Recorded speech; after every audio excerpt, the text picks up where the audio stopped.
see. Headset, device, and fucking... Hear enough farts IRL.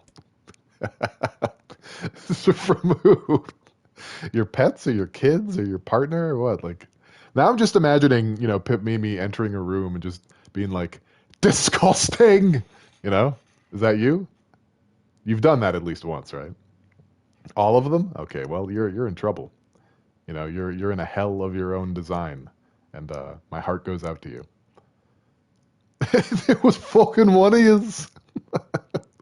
All right, the hours rolled over. I don't know how much of that to keep into the YouTube video. Nobody watches it anyway. We're fine. All right, let's load this game up. Let's get into trouble. Let's see what kind of bullshit we can accomplish. I did some things off stream. Not a lot. Not enough that you would notice, but I got some words. I found some words. Your dog used to have nuclear gas? Yeah, they usually do, don't they? There's just something about them. Hopefully the cretins Pip Mimi lives with can at least flush the toilet. Yo, flushing the toilet, it's complicated stuff, all right? Like, not everyone has a PhD, Slytherin. 1, there are farts in the household all the time. 2, ASMR already makes my skin crawl. 3, very specific kink there. You know what? And I agree with you all the way on that. On all 3 points. I do. Especially point 2. I never have been able to like appreciate ASMR. It's just like, get out of my I don't like it. I do that like that one. I do a bit of that every time. It's like nails on a chalkboard inside my ear holes. I don't want it. You know, and when I lick wooden popsicle sticks, you know, when I'm like having a popsicle and then my tongue hits the wooden stick, I get the same feeling. It's like this nails on a chalkboard feeling on my tongue. There's something wrong with me. there's a lot wrong with me. You've trained them to flush? Well, that's good at least. We have we have liftoff. Okay, so I made a mistake in the last stream, if you can believe it. You know, impossible, but I've done it somehow through modern medicine and science. The thieving kids are not in the Lost Woods, in the woods of mystery. What are the woods called in this game? The Forest of Myth. They're not in there. They're actually back here. They're just chilling. I neglected to talk to them. Are you two the ones behind the recent robberies? Yes. You must already know if you're asking like that. A mistake in my favorite game. Yeah, you know, stranger things have happened. Your tone betrays your guilt. Confess. Confess now. Oh no, I forgot to make the joke. Fall upon you. Oh no, I got so wrapped up in the conversation I forgot to make the joke. I'm a samurai. Hey, what do you got? What do you think, guys? Oh, I fucked that one up. I had it planned for days and I ruined it. Okay, so that very DLC that I was doing, you unlock costumes, and one of the costumes is samurai gear for your dudes. So here we are. Okay, we did it. My brother and me.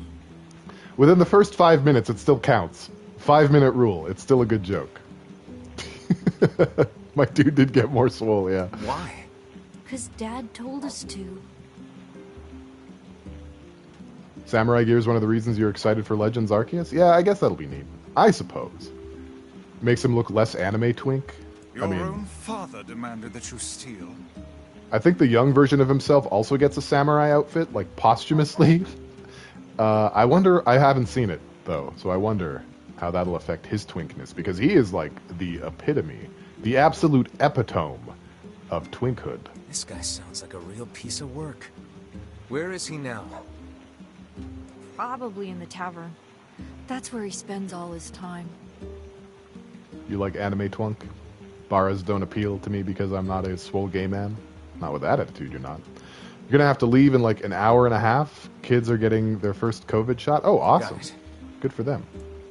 All right, so I mean, we just steamrolled over all of that. Those kids stole because their dad told them to steal, and now we gotta go talk to their dad about why he's telling his kids to steal. That's where we are. Goodness me. Alright, so we go into the tavern. That's what's happening here. Talk to this dude. You have a pair of sons? Yeah, time to be this guy's dad. Huh? What's it to you, huh? Why you gotta ask me all these questions? You're forcing your own kids to commit crimes? Are you some kind of a criminal? Crimes?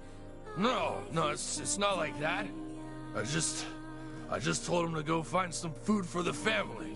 You're not wrong, Miles. I love the soundtracks in these games. Absolutely gorgeous. Would marry. Now shut your mouth before I shut it for you. Bunch of no good meddlers. Oh, damn. I didn't know he was going to come in here with the Time is cussing. wasted on this drunken scoundrel. What a sad excuse for a father. You tell him, Quentin Flynn. How shall we explain this to the client? We'll tell him the truth. Then we'll figure out what to do with the kids. Kill him. Give him to Shades. What have we got today? I got 3 COVID shots. I got 3 of them. And all 3 of them just left me with a sore arm while I slept.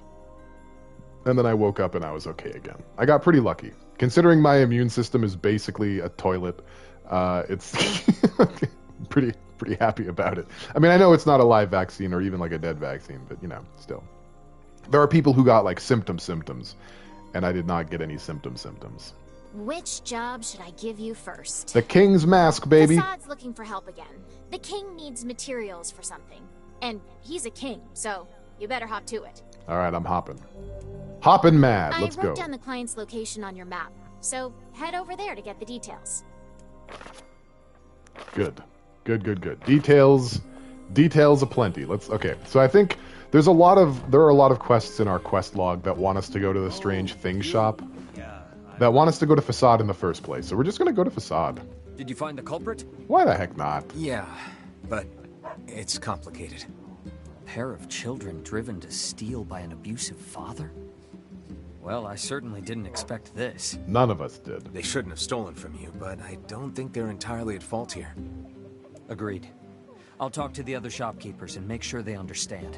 Thanks. Oh, and I also think we should get them away from their father. Oh yeah, we're doing a Hoover. We're sucking them all up. Not sure who could take them. Folks are barely getting by as it is. But let me spread the word and see what we can figure out. Ah, yes, your fee. Well, us shop owners pass the hat. Kirby time. Dude, I'm so excited for the new Kirby game. I haven't been excited for a Kirby game since Kirby 64. I mean, Kirby games have been good since Kirby 64, but I haven't been excited. Using children as tools of thievery. Unthinkable. I can't believe this happened in our village. Things are more desperate than I knew. If we hope to restore the lives of the villagers, we must cull as many shades as we can. It's a little Dutch. What does that mean? What do you mean by that? You don't know how you feel about full 3D Kirby? Well, we're going to find out. We were home the other day when a massive roach popped its head out to say hi. Why is he still Before here? I could finish screaming, my wife had already put it out of its misery. After that, all I got were dirty looks for some reason. Anyway, enough about me. If you got a place to be, let me know and I'll take you there. You better get full Suck with him. Well, I mean, Suck is his deal. Suck and destroying universes for interrupting a picnic. That's what he does. We go to the desert. 270 degrees of Suck. You can't wait to look upon King DDD's greatness. What if he's not in it? You know, what if they gave... Because they've been giving Kirby, like, new enemies lately. So here is Samurai Emil with his little Naginata. He's an absolute cupcake. And here, of course, is Kaine. She's here also in her samurai outfit. This is how they dressed back in the day. And that's fantastic. We're going to do a little bit of fishing here. My GF looks amazing. She is looking pretty slamming in her samurai Haven't fished in a while, huh? accoutrement. I am amazed you have not yet... Hey, Nikki, welcome to the stream. Not really, no. There's just something about catching a fish that makes you feel alive. Yeah, no, it feels really good. Perhaps you are forgetting the reason you went fishing in the I first feel place. fantastic about it. Look, everyone needs a break sometimes. Yeah, happy to have you here, Nikki. You're just in time for fishing. So I learned something about desert fishing. It doesn't work like water fishing. Sand, for whatever reason, is of a different consistency and density than water. So if you do it the way that you do in the water, that is, wait for the bobber to go under the surface, all you're going to get are broken lines, empty cans, and rusted clumps. What we're here for are sandfish. So I actually have to use the vibrate function on the DualSense. Put it right in my tuchus. Oops, that's the wrong one. And I gotta wait for a certain type of ripple. And once I get that ripple, it's sandfish o'clock. Nope. Oh, okay, well that's just more garbage. We're gonna get this, don't worry. We might be here forever. We might be. Teen Wolf, kind of angsty mystery. It's surprisingly well written. That's it. There we go. See? Probably visually imperceptible, but you know, I felt it. Felt it in my rumble. I think it's been a very long time since I've seen Teen Wolf. Damn, is this a sandfish? Its meter is going down pretty slow. You know, it's almost like the fishing in this game is almost like an advent calendar. You know, what happens when you hold the circle button back on the stick and just wait for 5 minutes? What'll come out of that little door? I don't know. Feel it in my loins. Well, that is about where I have the controller right now. And I am what they call a multitasker. There we go. That blobbish monstrosity was a sandfish. Now we just got to get 2 more of them. Ah, yeah, that's right. Slytherin doesn't like fish. Nope. Ah, more garbage. Well, who knows? Maybe all these empty cans are going to make me an ultimate weapon somewhere around here. You'd recommend it, but you won't. The series, you love styles, but you don't love the plot lines or protag. Jesus Christ, these sandfish. They're a little too smart for me. I watched the first 10 or 11 seasons of Supernatural very sporadically. I watched seasons 1 through 5 pretty intently, and I feel like it should have ended there, you know? It should have ended, but it didn't. I think it's still going. And Supernatural fans, how do I put this? How do I say this?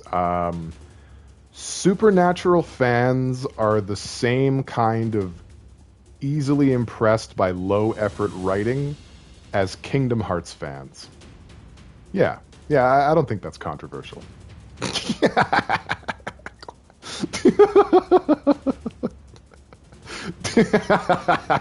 There's a second sadfish. Let's go. Where's number 3? Oh, I held a straight face as long as I could. That was hard. That hurt. I still mean it. I just thought it was funny. Turned Sam old, really bad practical effects. Oh, good. Yeah. Holy cow. Let's get this last fish out of our lives. Yeah, you know, IGS was complimenting me yesterday. Did I say IGS? Infinite Gump Slash was complimenting me yesterday, saying that I have a really good deadpan, which I agree with, but I don't think I do it much on stream. I'm mostly just giggling at my own shitty dad jokes the whole time. I don't really think there's a whole lot of deadpan up here. But we got the sandfish. That's something at least. That's his nickname, Infinite Gump Slash. Kingdom Hearts fans are the most masochistic. Say, can you eat scorpions? I mean, Indeed, yeah. Long ago, people operated food stands where they impaled the creatures on skewers Infinite and fried Dump them Slash. whole. Where did you learn that? That is Who my can favorite say? slip-up. I do not know. Some portions of the past are inexplicably clear in my memory. Whatever, Gramps. What was that hussy? Oh, is Kaine still out there? I completely forgot about it. Oh no, Emil got poisoned! Aww. Oh no. Alright, I don't love the TV series, but holy shit, the fanfic pool is phenomenal, and there's a lot of angst. If you're willing to read a huge summary thing or something... Oh, okay. You still read Naruto fanfic? I mean, it's gotta be better than the show. At this point, right? Naruto had 50 amazing episodes, maybe 30 decent episodes after that, and then it was just all garbage. You liked Kingdom Hearts 2 Final Mix for the randomizer, but I made the major mistake of playing through the entire series. Yeah, that is a mistake. Like, here's the thing. I love RPGs. I love Squaresoft RPGs. I even love Disney. You know? But after, like, the first Kingdom Hearts, they started doing really wild and wacky stuff with the story that just doesn't make sense. Like, it's not convoluted in a way that's fun. It's it's convoluted in a way that's like, why are you making me buy 50 games across every console and handheld that's ever been made, and why does none of it connect properly? So I have a very low opinion of Kingdom Hearts, and I have a fairly low opinion of Kingdom Hearts fans that aren't at least able to accept the irony of liking Kingdom Hearts. You know? I try not to kink shame anybody, but even I have my limits. You contend that KH2 is amazing to play, but only if you skip every single cutscene. KH2 is really fun to play. I actually I like the Lion King section. I had a blast being a little Simba boy, you know? And the idea of mixing Final Fantasy and Disney is like, it's crazy. Such a cool idea. It's just, you know, they've taken it too far. It needs to stop. Okay. What kind of work? The Little Mermaid Kingdom Hearts level, it sucks so bad. Wait, you don't like rhythm games?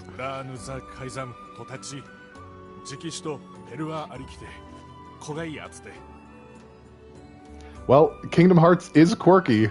Maybe not in the way that you mean. Kingdom Hearts 3 didn't even have Final Fantasy characters. Did they completely forgo it? Oh, that's fun. That's good. Alright, the King's Mask. I can do that. Alright, he needs two things from us. We need titanium alloy, which can be found in the junkie, and a crystal, which is a special type of ore. He needs one of each. Well, I think I have one of each. I've got your things. I do. This is my favorite kind of quest. When I have the item already, the best. How can I call it Final Fantasy Disney Edition if they don't have any Final Fantasy characters? They did do Aerith dirty. They really did. And I understand, like, let's just talk about Kingdom Hearts for a second. I understand that the Final Fantasy characters inside are not the actual characters from their respective games. They're like facsimiles. So it's fine that Leon has a different personality. It's fine that Cloud has a different personality. It's fine that Sephiroth still doesn't have a personality. But what they did to Aerith is troubling because gamers don't know how to read. So they didn't realize that Aerith is actually kind of a badass in Final Fantasy VII, and they just imprinted, you know, the Aerith personality from Kingdom Hearts, where she's this like flowery, angelic, you know, cream puff. That's just who she is, and she's not. That's the thing that frustrates me. Kingdom Hearts fans say that Final Fantasy VII, ruined her because they don't know. They don't know what Aerith is actually. Yeah, no, I'm with you, Slytherin. Absolutely. They're the worst. You know what it's like? Hold on. I'm sorry. Look, we'll get to this. I know you guys are just chomping at the bit for more NieR gameplay, but I've got stuff in my craw. This kind of reminds me of something that happened a while ago. A game came out by Ninja Theory, I believe, the company that made Hellblade: Senua's Sacrifice, something I intend to stream at some point, by the way, and a few other games. They made a game called Enslaved, which is sort of a post-apocalyptic, sort of cyberpunk-ish take on Journey to the West, right? And Journey to the West has been adapted several times. In fact, one of those times that may be the most familiar to people in the West is Dragon Ball. Dragon Ball is essentially the Japanese take on Journey to the West. Monkey King, you know, you got the extending pole, the flying cloud, you know, all the shit, you know, one friend is a pig, you know, that whole thing. And I was on some forum or whatever when Enslaved came out, and someone was like, man, this game totally ripped off Dragon Ball Z, or totally ripped off Dragon Ball. And I'm just, that's where I'm at with you, Slytherin. Like, that's what it is with these Kingdom Hearts fans playing Final Fantasy VII Remake and being like, oh, they ruined Aerith. Like, no, they didn't. No, they did not. Okay, we're good. We're good now, I think. Fucking Oolong. The king will wear this mask when he's pondering a new rule. That's a pretty specialized mask. Alright, we got payment. We did a quest. Thank goodness. We finally did one. I was starting to wonder if it was ever going to happen again. Oh, did Nikki say she's leaving? Hang on, did she say she had to go in the middle of all that? Poop, I have a meeting. Fuss, be back in a bit. Okay, well, we'll see you soon. You're probably already gone. You missed the Kingdom Hearts rant. You still prefer Tifa, but they made Aerith even better than she was in FF7. Yeah, like they really leaned in to, because like Aerith grew up in the slums. Like she's not, you know what I mean? Like Aerith is not soft. She's hard, dude. She's just friendly, but she will fuck a dude up. You missed my FF7 playthrough. We're not done, Pip Mimi. We're still doing it. I just keep not streaming it because Babylon's Fall came out, and the only day I could play the beta before it closed was on the Final Fantasy VII stream day, and boy was that a mistake. Oh, I'm sorry I did that. I should have just played Final Fantasy VII. Goodness me, you try to treat your community. You need to watch the YouTube vids to catch up. I mean, if you want to subject yourself to that, you could. Aerith literally threatened to rip the Dawn's balls off, and people think she's just innocent princess gal over here. Yeah, and she says shit. She said the S word. Hi there. Do you No, carry Aerith and paddle boards? Aerith in the original Final Fantasy VII is hard also. You just, like it's in her dialogue. Unfortunately, there's no voice acting, so you can't really take tone. You have to sort of supply your own tone, but she's like that there too.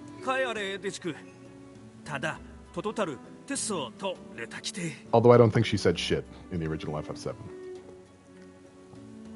Alright, so they need iron ore and logs. Sounds like the way I wake up every morning. Oh, great. So you know what I'm how much do you saying? need? My fellow poopers, you know what I mean? Yeah, we all poop. Alright, so we got Gotcha. 10 logs. I think I have them.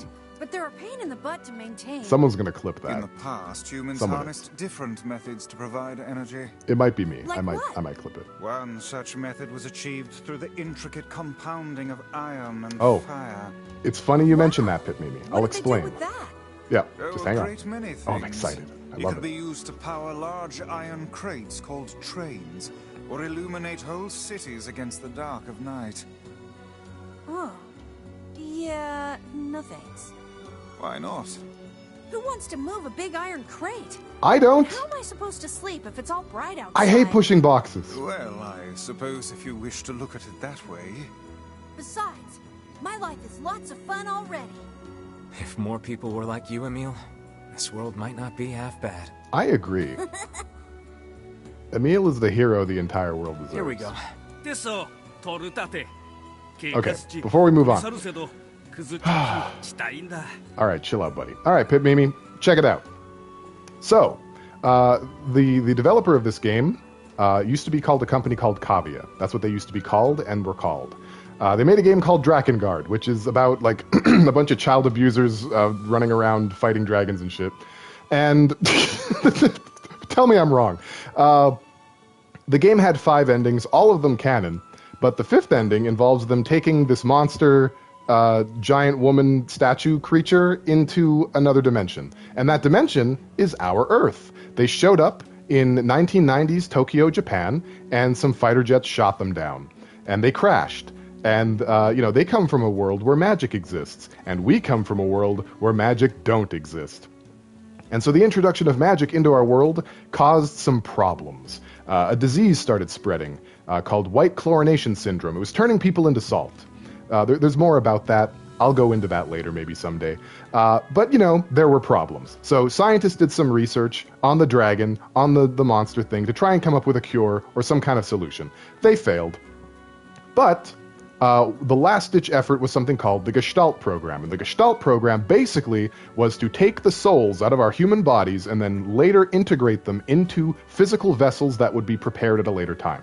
So they did that. But those vessels that were meant to have our souls put into them gained consciousness of their own. They became sentient, they grew their own souls, and now the Gestalts have nowhere to go home to. Those Gestalts, human souls, are the shades that we've been fighting the whole time, and the vessels, the replicants, are who we've been playing as the whole time. Technically, humanity is already extinct. And that... all because we got too salty, exactly. And that is NieR. That's where we are. That's the game we're playing. Alright, so good. He's the job site. So just in case anyone was curious, this was for the quest for fixing the creaky water wheel. Sure, I'll let her know. We gotta fix that wheel, my guys. Hey, can you fix damaged books? And we have to fix the map. There's a lot to do here.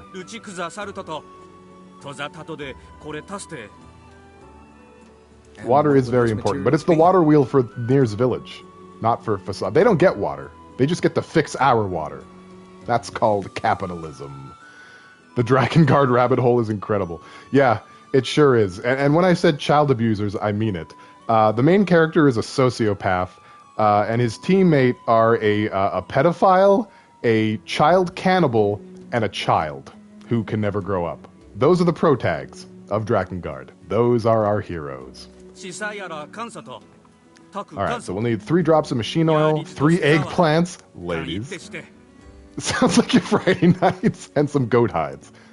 I don't think I have the machine oil, do I? I don't. Okay, so this is more we need to go to the junk heap for materials bullshit.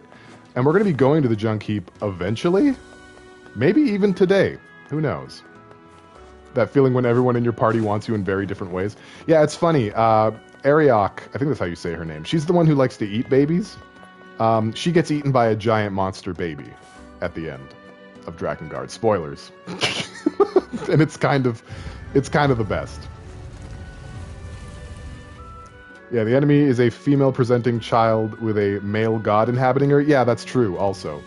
But yeah, so those are called the Watchers. It's not actually a god. The Watchers are more like angels. They're servants of the god. There is a god in this universe. It's not directly mentioned in any of the main material, but in the supplementary material it is brought up. So, yeah. Da God, TM.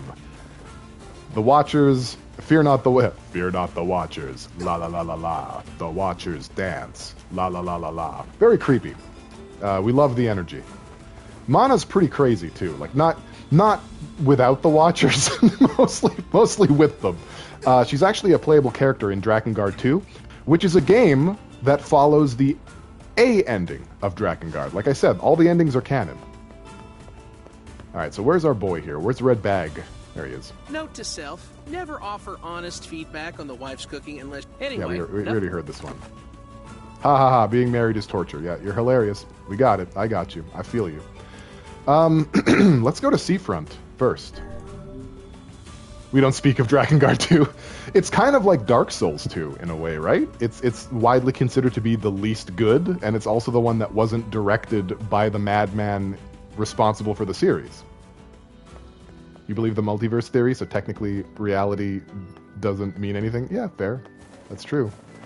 You know, in another stream, I said the N-word like 5 seconds ago, and now I'm scrambling to get my audience back. You know?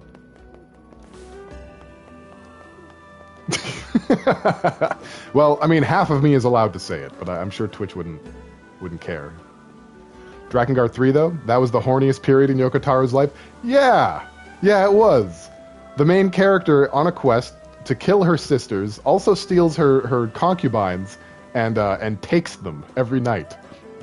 She takes them. In that alternate universe, you would have forgiven me? Here's your fish. I love Drakengard 3, by the way. Well, keelhaul my granny and call me Gladys. I reckon there ain't much left for me to teach you, whippersnapper. Yeah, there's one scene, I think, when you get Four's concubine. I forget his name, but he's like a masochist. He loves being punished. And so you get him, and it's like the campfire scene. And she's like, he's talking, and he interrupts him, and she's like, wash up tonight, front and back. And he's just like, okay. And so was I. I was also like, okay. Works for me. I can't take in an alternate reality, you don't go to horny jail every 0.2 seconds. Yeah, you've got a day pass. You call that insane? Pah. You younger generations with your big swords and baggy pants and fancy talk, you ain't seen war. You got talking about no Cloud? idea what hard means. Are we talking about Cloud right now? Zero's concubines know what hard means, if you know what I'm saying. You know what I mean? I learned something about Kaine over the weekend. I can't share it with you guys, but I learned it. Alright, so what's the next fishing? Did you see that move he just did? That was no fishing move, but the maneuver of a master assassin. I am beginning to fear this man more than any shade. Oh, my fishing skills improved. Perfect. Well, let's get one more fishing thing. Let me. Time I need 3 royal fish. And Royal time's fish. a-wasting, so get to it. Okay, we'll get the royal fish at some point. Yeah, we'll accept it. And the old dude concubine that canonically has the record-setting schlong. Yeah, that dude is absolutely packing. Maybe even more than Kaine. Who knows? Okay, well, I'll just say this, Pip Mimi, and anyone who's curious. Old dude concubine is Willem Dafoe? No, not quite. He's more like a Master Roshi with a longer nose and a longer nose.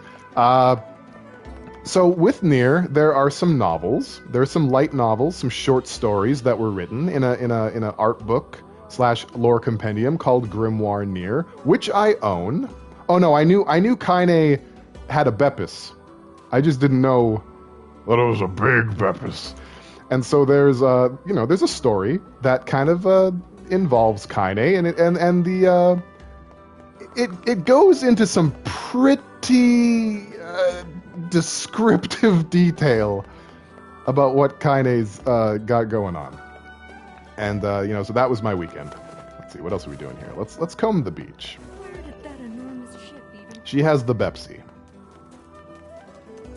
No. Kaine being intersex is the reason why I bought this game in the first place. Initially. So that's not a secret to me. Hey, this is one of the pieces of cargo that washed ashore. And I agree, her tuck is amazing. By the way, some of her DLC costumes, you can tell. You can we'll show those off eventually. All right, so last time we streamed this, last time we streamed this, I talked about how I hate these kind of quests where you're not supposed to, you have the option to look inside. We're gonna look inside. We're gonna be bad. Sorry, lady, but I need to know what I'm transporting here. Are you sure this is really something we were meant to... Oh, and what is this? Whatever it is, it's been waterproofed somehow. And it smells like explosives. I'm going to look. This is some rather dangerous cargo we've been asked to find.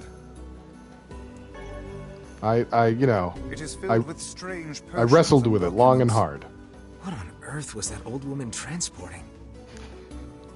That's a good game catalog, Slytherin, Follow your boner, follow my advice. Those are the two lanes to success when it comes to playing video games. The stream is horny today. Dude, I think it's not my fault, right? Can I absolve myself of blame for this one? Probably. No. Yeah, it's not my fault. Thanks, guys. I appreciate that we all agree with me, that I had nothing to do with this. Whew, what a load. What a load off my mind. Now someone's going to clip me exhaling exasperatively and saying what a load, and then that's going to be my legacy. All right, let's go to the mansion. Yep. Fuck, God damn it, my life. Okay, that's fine. We're gonna switch to the big PP sword because we have big PP things to do. And this mansion is still pretty racist. There's no color allowed on the premises. And we'll see if anything's going on where Emil lives.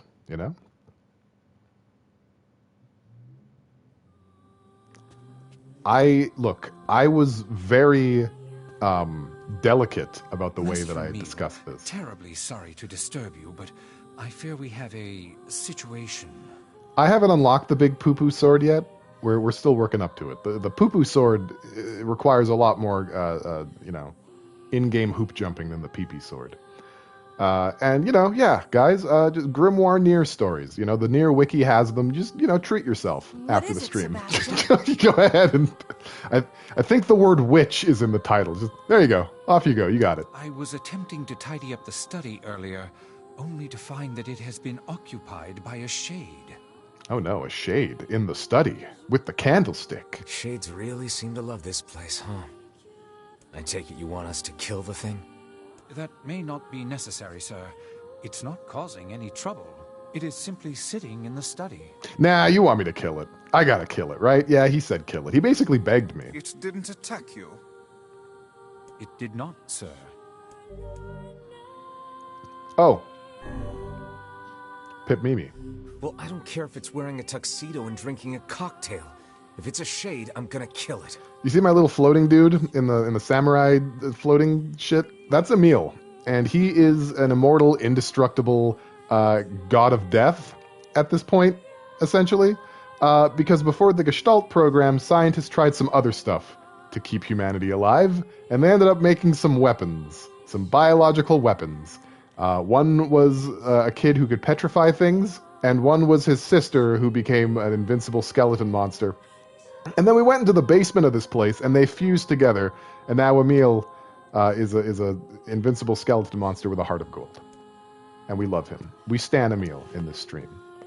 Emil is the sweetest little peppercorn on the planet. I would protect him from anything, even though literally nothing can hurt him. Only words. Only words can kill, can hurt, can flirt, can Ernie and Bert. You have words? This is definitely a what has science done story. Oh yeah, totally. Totally. And just wait until we get to Automata. This is nothing. It's gonna get so weird, guys. It's gonna get so weird. Like, the actual bonkersness of Yoko Taro's games seems to get... I said this last stream. It gets less bonkers over time. But the actual things that happen in this game series story, it just, like... What the fuck? Why? You'll see.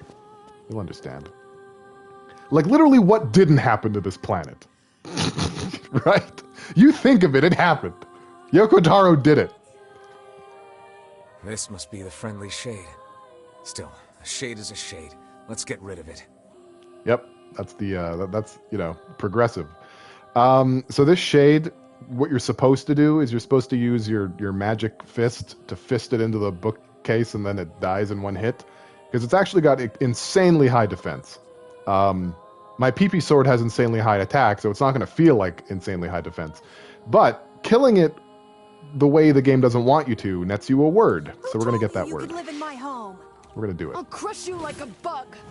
You tell him, Emil. Like I said, he's a sweet little peppercorn. This is a rather tough nut to crack. Oh, I'll crack it one way or the other. With crack.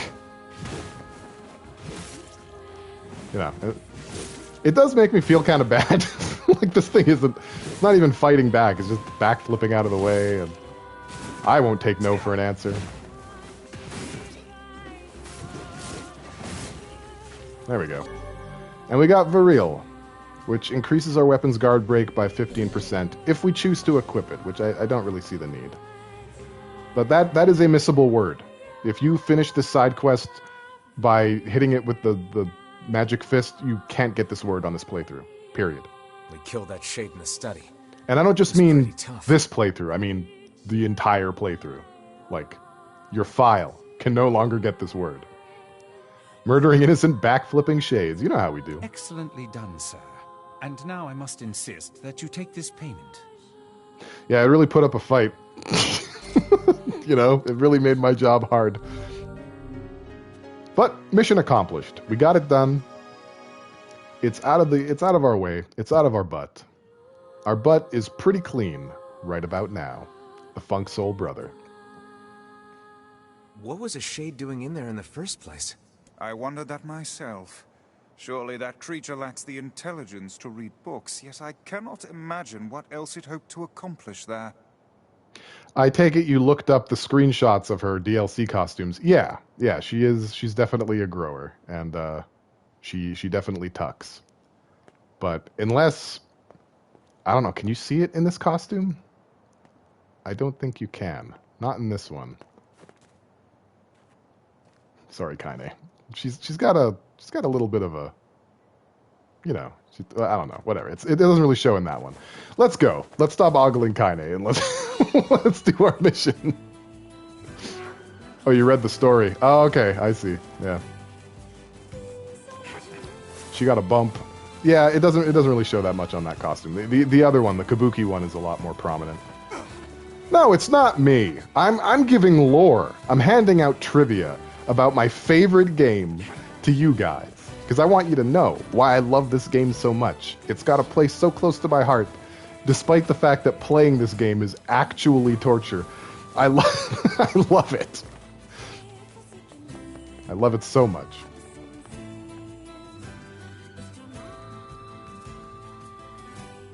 You all should play it too.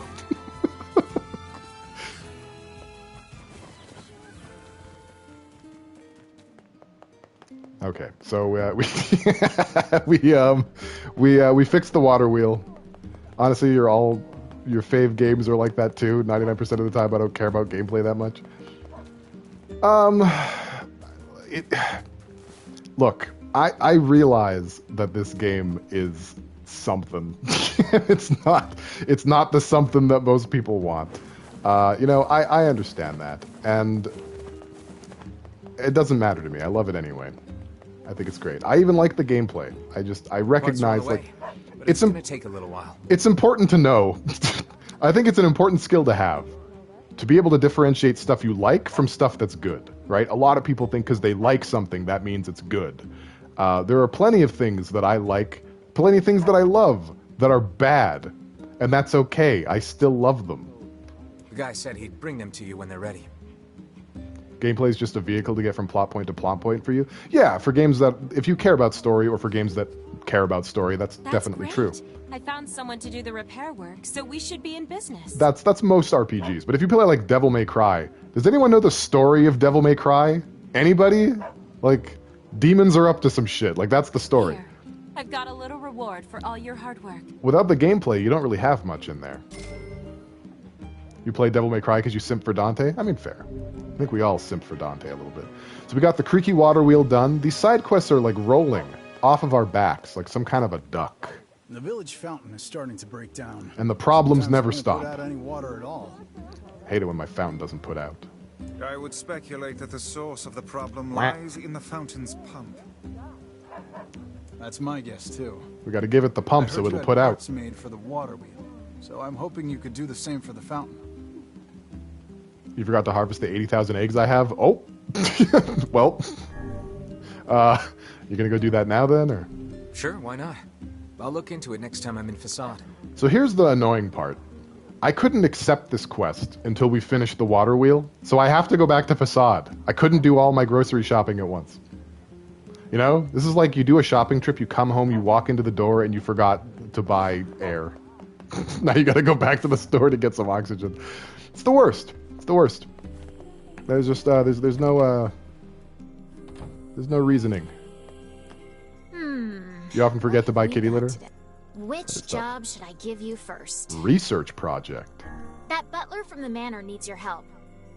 You sure do keep some strange company. I didn't see this one. Is that a new quest? I wrote down the client's location on your map. Fuck the butler. Head over there to get the details. Yes, we gotta do that again too. God, I got a lot of running around to do.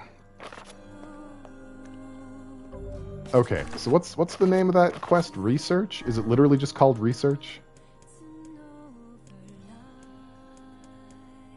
Oh, I actually have to talk to him. Right. She just tells me about where quests are. Which, by the way, is a very useful function, right? If RPGs had like an NPC that's like, hey, you want a side quest that's over in this town, this person, let me mark it on your map. Like, I'd love to see more of that. The more that you can stupidify a game for me, the more fun I'm having, generally. You know? Alright, that guy wants stuff that I don't own. We remember that. So much poop. Yeah, I've discovered that the more animals you have, Contaminated lately. the more poop you have to deal with. I learned that today, actually. I think this is one of the pieces of cargo that washed ashore. We're gonna look inside. What is it? No offense to that lady, but I'm not carrying around some box unless I know what's inside. Is it dildos? Have you assuaged your guilt with that feeble excuse? Then I suggest we... Hello? What have we here? Mm-hmm. I've never seen flowers like this. They smell weird. It's... It's heroin. I believe they can be refined into a powerful yet poisonous drug. I doubt very much that they are legal. You smelled her flower box. See, it's Slytherin. All right? I'm just casually hinting at drugs and explosives again. Penises, but Slytherin's the real criminal here. A supply of this size could provide for the military of a small country. It seems you humans are incapable of learning from the mistakes of the past. It doesn't seem like we've learned a lot, actually. Past or present, I think we're all a bunch of dinguses. That's my professional scientific opinion on the matter. Also, can I tell you guys something? Maybe I forgot. Maybe it's just because I'm old, right? We have to accept the fact that I'm geriatric and falling apart. There's so many of these loading screens where Yona... Is it Yona? Yeah, that Yona talks about NieR mailing her letters. And I swear, I think we got this in the stream. There's a scene where NieR actually says, like, I don't write letters. But the save points are mailboxes. When you save the game, you're literally writing to Yona about your progress. I just realized that now. Just now. Just right this moment. Oh, I'm popular. I'm a popular boy.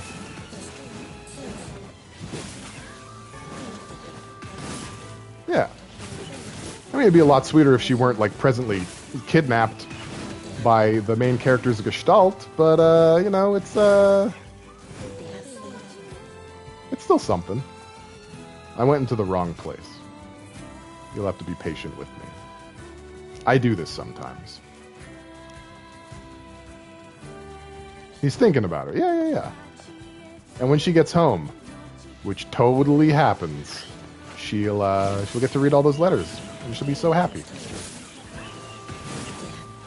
Yeah. Was coming after me worth it, guys? Probably not.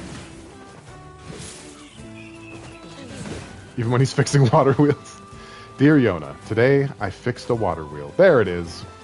There's the other crate. Looks like this is one of the pieces of cargo that washed ashore. Alright, let's look inside it. A little peek shouldn't hurt. You know, just in case. Just in case it's drugs again. Or drug-laced dildos. Just in case? Just in case what exactly? Need I remind you that...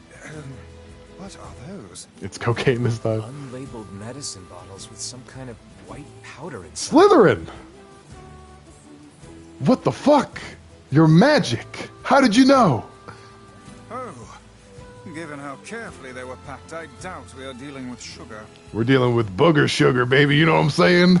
A little bit of angel dust. A little bit, what do they call it? Is that angel dust? Alright, well. That seems to be all of it. All of this seems to be pretty illicit. A tremendous cache of illegal goods and dangerous materials. I'd wager my title page that our client is a smuggler. He has a title page? So what should we do? Is there like a dedication to someone in there? Let's report it to the seafront authorities. I'm not trying to be complicit in crimes here, okay? We're trying to make the world a better place. There are no more frickin' sheep. I don't want to be a party to smuggling, or worse. Let's talk to the guard at the entrance. Yeah, let's do that. It's quite enough. Quite enough of all this this cajoling. Just take it for myself. Dear Yona, today I went on a magical adventure. You won't believe it. Today I saw the back of my own head. Okay, what else do I want to do here? Yeah, there's some kids in the forest and shit. Do I want to deal with them right now? Probably not. I'll come back to them. We'll deal with it was strangely empty. We'll deal with them later. We got to deal with all this stuff first. You know. Try to have some control over what we do in this stream. Like I mentioned, I planned ahead a little bit, so I know what I'm doing. So I don't find myself like, how do I do this? That sandfish thing, that could have taken half an hour, but I learned.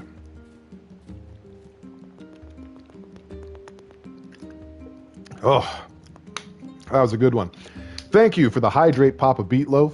Thank you for redeeming control. Very appreciate that. You've learned nothing this stream? Yeah, no, yeah. All of that, in that order, those words. That's fine. We haven't really learned a whole lot, except it's probably bad to make your children commit crimes. It's probably bad to smuggle drugs in crates. It's probably bad to... actually, fixing the water wheel seems pretty good. You've learned about salty people and penis tucking. Yeah, very important thematic aspects of My wife NieR. scolded me for wearing extra layers because it makes more laundry. Can you believe that? I got a job to do, and it gets cold out here. Anyway, enough about me. If you got a place to be, let me know and I'll take you there. Marriage sucks. The old ball and chain, am I right, guys? No, this trope is my favorite. I love it. I guess we're going back to Facade again. I guess that's just where we go. If you ever get put in a video game and you get a name like Red Bagman, you'd be furious. Would you volcanic erupt? Would you do it?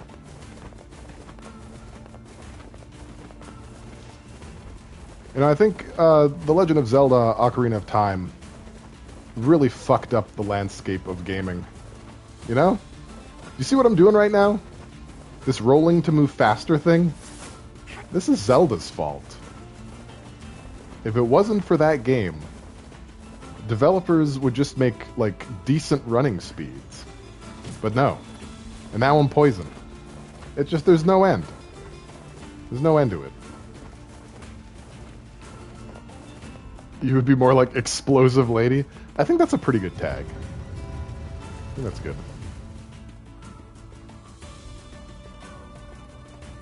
I wonder what mine would be. What do you guys think my name would be if I were in a game? Like, not my actual name, but like the title they would give me as an NPC. Like, this person is a masked person.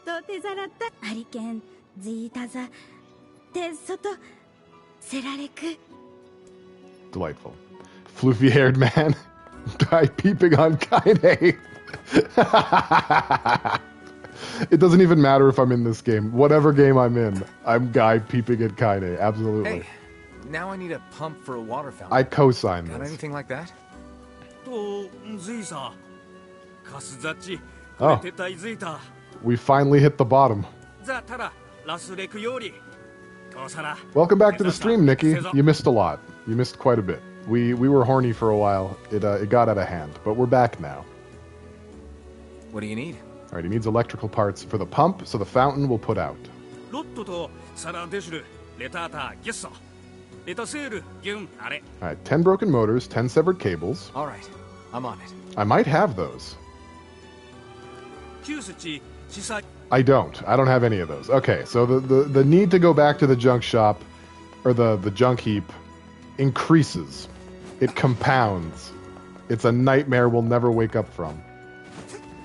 Yeah, I think the game just wants me to be in there for a long time. So what I'm definitely going to do before the stream ends, whenever it does, is we're going to go into the junk heap. We are. We're going to go in there. We might even just clear it out so that I can go back there and farm to my heart's content. NieR and Vicey are always together. He says even though they argue a lot, they're actually good friends. I wish I could travel with NieR sometimes. No, you don't. No, you don't. Everyone who travels with NieR gets stabbed. You don't know how I feel about that? Disappointed? Relieved? Too curious for my own good? All of the above. I think those are appropriate. Whether you want to do that in that order or all at once, there's no wrong answer. Gonna start a musical number, then we arrive at the when we arrive at the junkyard. We have needs. We have needs to feed the side quest deeds in the junk heap. Right? Something like that.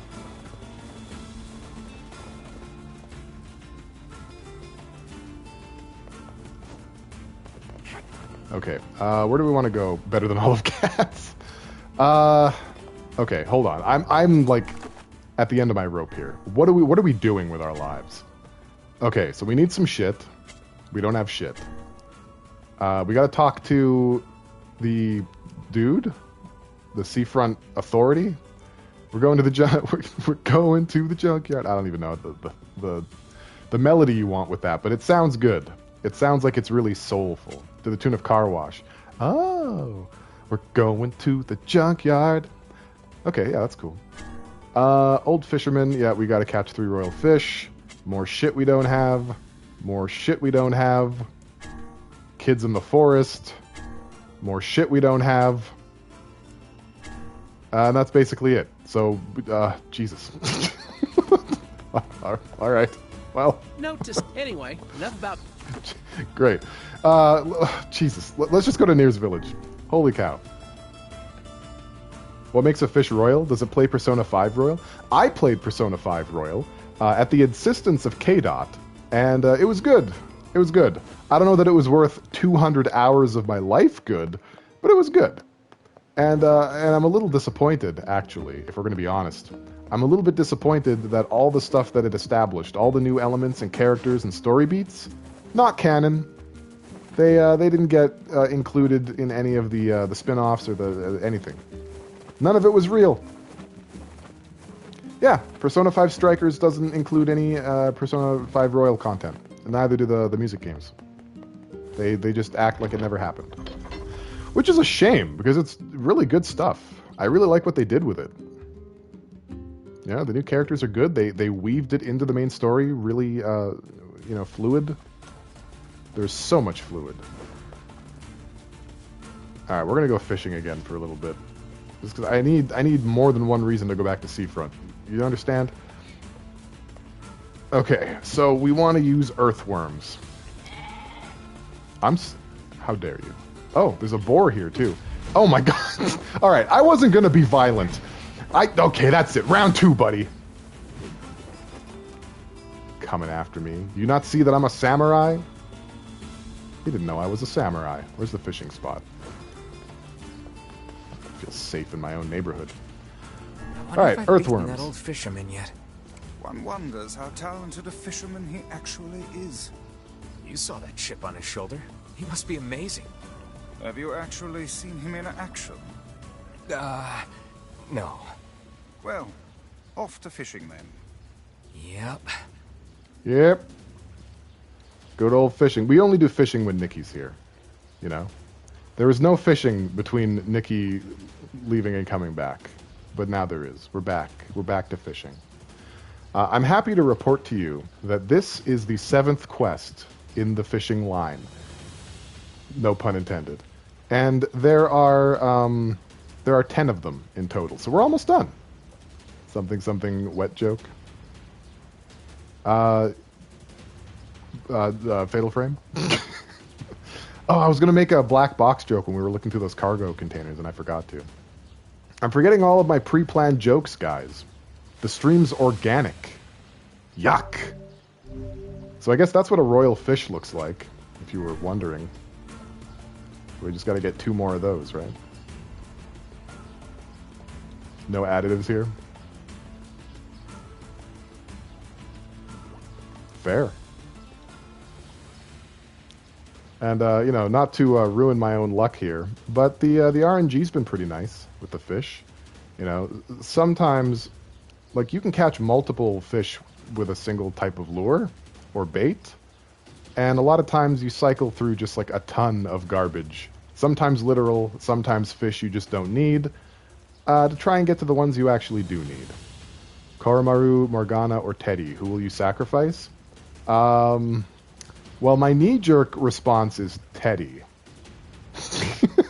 Then I think, no, you know what? Yeah, just Teddy. We're gonna get rid of Teddy. I don't like anyone that bubbly. You know, he needs to chill.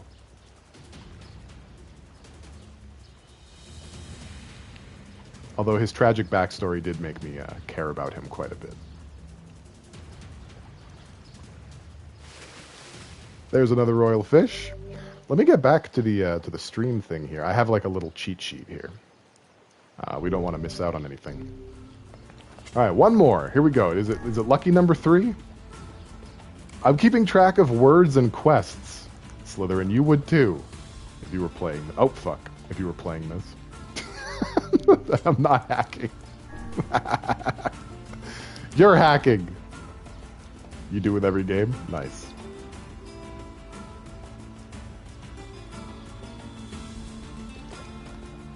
There we go. I was about to say, like, I shouldn't have opened my mouth. God damn it. But it seems to be going well. This feels like a third royal fish. You know what I mean? There's something majestic about this blue meter and the way it goes down. You know, it's blue, much like the blood of this fish, no doubt, with its pedigree. You know. Wasn't there like a wrestler who had a finishing move called the pedigree? Was that Triple H? Who had the pedigree? Does anyone know? You haven't even found a Magikarp yet? Oh, you gotta boost those numbers. That was Triple H? Okay, how did I remember that? I don't like wrestling. I'm just I don't know how I knew that. How did I know that? That's spicy. There we go. Royal fish number 3. That was relatively painless. I'm gonna be real with you guys. That was not bad. Blame SGF. I don't think it's his fault either. Like, I have some wrestling games. Should you get sword or shield? Well, okay. Let's see. What's the best way? So I have sword, right? I have sword. So I guess what you should do is you should look at what the exclusives are, like the exclusive Pokemon that you can only catch on each version, and use that to decide like which ones you like better. Failing that, look at the box legendaries, like the ones on the cover, and which one do you like better, the sword one or the big shaggy shield boy? Or, if you specifically want to be able to trade with me, which I don't know why you would want that, I have a living deck, so I can get you anything you want. You know, that could be another consideration. And based on those 3 metrics, oh, you're asking if the gen is worth grabbing. Okay, yes. I would say Sword and Shield is worth grabbing, just because it's sort of like... It's sort of the foundation for the next few Pokemon games coming out. Like, it is the first Pokemon game on the Switch. If you want Pokemon that you can transfer over to the new games that won't be in those new games, Sword and Shield is definitely something you're going to want. It's a pretty fun game, too. I really like the way that they did gyms in this game. I know not everyone does. Whenever I offer to help out around the house, my wife... Anyway, Mimikyu is in it. Mimikyu is like one of my favorite Pokemon, too. Doesn't like playing with people. Shh, don't tell them. Yeah, Let's Go is like the Gen 1. You can't really do much between that and Sword and Shield. But the next game is a remake of Gen 4, so it's not technically a new Pokemon game. And Pokemon Legends Arceus isn't even really like a standard Pokemon game. It's more like Breath of the Wild with Pokemon in it. Really, Slytherin? I wouldn't even say that. I would say that Sword and Shield is still worthwhile, even if you don't get the DLC. But the DLC is good. It is good DLC. Look, guys, shut up. Leave me alone. I don't have a lot of multiplayer games in the first place. I don't. You know, which is a fine excuse until someone's like, here, let me buy you a multiplayer game. And I'm just like, no, you don't gotta do that. Like, I'm allergic to fun. I am. I'm allergic to fun. You want to play a multiplayer game with me? What do you want to play with me? What do you want? Anything? Alright. So you just gotta get Guilty Gear Strive and void your cute time. You need to clip that for posterity. Get Temtem. If it goes on sale, I'll get Temtem. I will do that. It's like $50 right now. I don't have $50 right now. So if it gets like at least a 30% off sale, I'll grab it. How's that? Just get Guilty Gear just so you can spank me. You know what? It's not just for that, Slytherin. And I must say, I don't actually enjoy winning in the game. All of this is illegal. Good gravy. Where did you get this? I don't enjoy winning as much as I enjoy just playing it with people. So, like, if I get beat up, that's fine. I'll play like 50 matches in a row where I lose. I don't care. But there's plenty of characters and story and booba in Guilty Gear to keep your attention, I think, Slytherin. It sits on the store for alerts. I mean, I check the PlayStation Store every week. It might even be on sale now with the new Black Friday deal. I haven't looked at it yet. So yeah, smuggled illegal content. Ha! The old broad finally slipped up. Yeah, Guilty Gear story is wild. It's about as crazy as Drakengard / NieR, with less of the soul-crushing, nasty aspects of the human landscape peppered in, but they're about the same. Like, if you can think of something, Guilty Gear has it. Vampires, check. Aliens, check. Ghosts, check. Androids, check. Magic, check. You know, dragons, check. It's got everything. Every little thing. Immortals, yep. The destruction of Japan, they both have that in common. You also contend that Sword and Shield has the best starters they've had in a while? I agree. Yeah, they're really good starters. All three of them. Then you are familiar with her little import-export business? Oh, we've been watching her for years. There's a huge bounty on her head in the next continent. We always suspected it was her, but never had proof she was really the perpetrator. Oh, shit. Now we've got more than enough evidence to put her away. You've done a fine deed this day, citizen. I hope she doesn't have a follow-up quest. Whoops. Several days later. Hello again. Thanks to your information, the old woman is behind bars, and she's gonna rot there. My favorite was Score Bunny.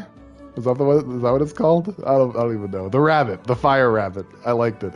I also like Grookey. Is that what it's called? It turns into a bongo monkey, a bongo gorilla. Oh, that one's good too. Well, I guess that's good news. By the way, Bongo Gorilla, which is his Mega Man boss name, is great for catching Pokemon.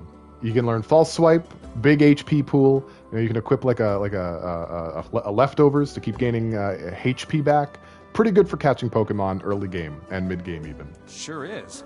We've been chasing her forever. Oh, and I also received word to arrange a reward. It's waiting for you at the post office.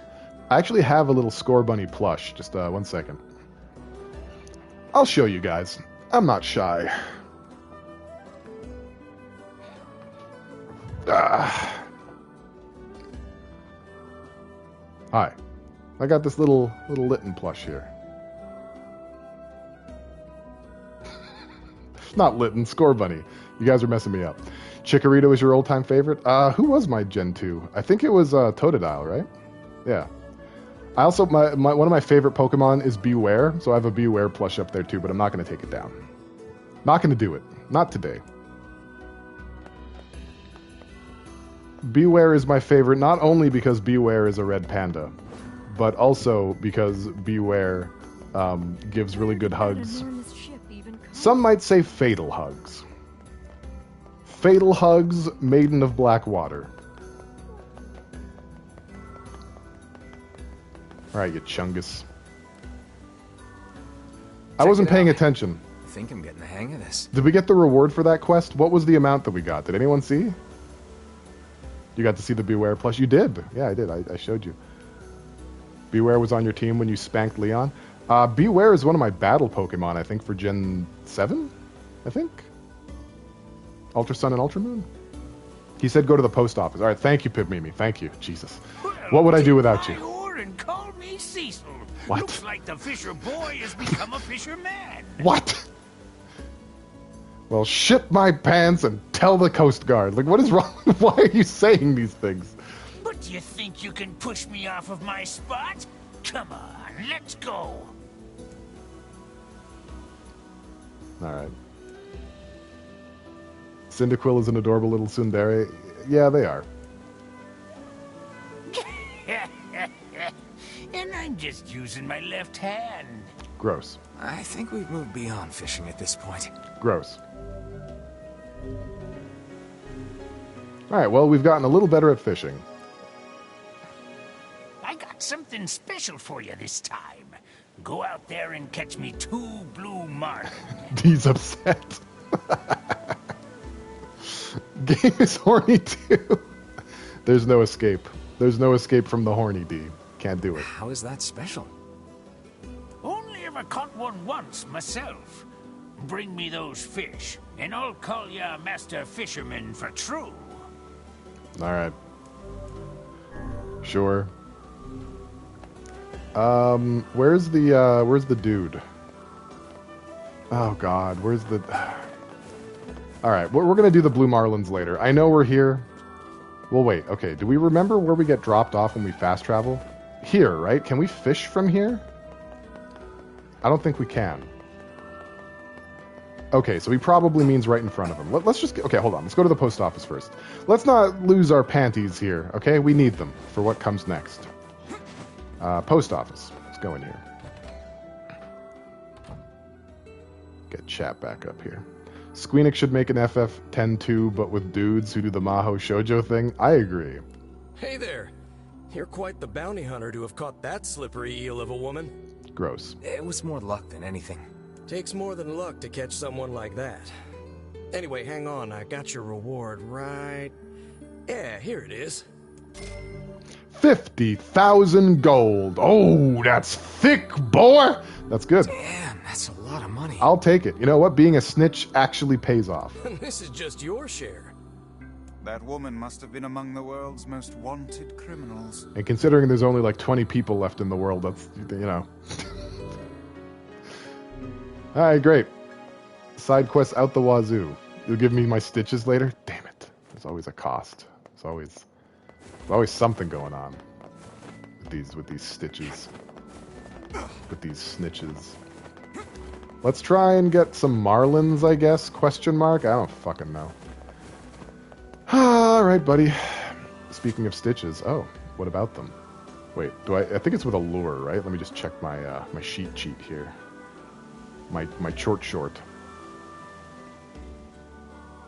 Yeah, it's with the lure. Alright, let's go. I'm gonna give it my all this time. Oh, shoot. Have you been holding back? Alright, well, I mean, you did say interrupt I always everything. give it my all. Shh. You're scaring them away. Alright, well, let's open up the big old book of fairy tales here with a broken spine. Hang on, just there you go. Let's fix that for you. The fairy tales book, the one that is ultimately going to put me in jail. Let's find a little story in here. Where is the table of contents? Let's see. You know, we'll read a classic today. It's a German traditional. You know, we do love German. What mildly racist thing are we gonna run into today? I mean, the Tom Sawyer one was pretty spicy. What the hell is a Jew's harp? I don't even know. Like, what is the difference between that and other ones? You know, questions we may never get the answers to. Actually, you know what? We're gonna read the story before. How many pages is this? Let's see. 1, 2, 3, 4. This one is positively racist. 5, 6. You know, we're gonna do a beefy one for you today, Slytherin. What do you think of that? Let's go. It does twungs. Jew's harp is an instrument. Oh, really? Well, that's less offensive then. I mean, it probably is still offensive that it's called that, though. Oh, it's a mouth harp. Why do they call it that? I'm glad we don't call it that anymore. It doesn't... I know what a mouth harp is. Okay. Dick Whittington and his cat. Wait a minute. Hold on, I'm getting flashbacks. What just happened to me? Oh, shit! Guys! This story gets referenced in The Good Life. This story is actually like a plot point in The Good Life. Oh, we gotta stream The Good Life. We gotta do it. We gotta make it happen. Fuck me, that's awesome. Okay, let's go. Dick Whittington and his cat. Once upon a time, when the world seemed a much larger place because people had to go nearly everywhere on foot, a boy called Dick Whittington lived in a village in England. His father and mother were both dead, and there was no one to look after him. Good start. The people of the village used to give him food when they could spare it, but Dick was always hungry.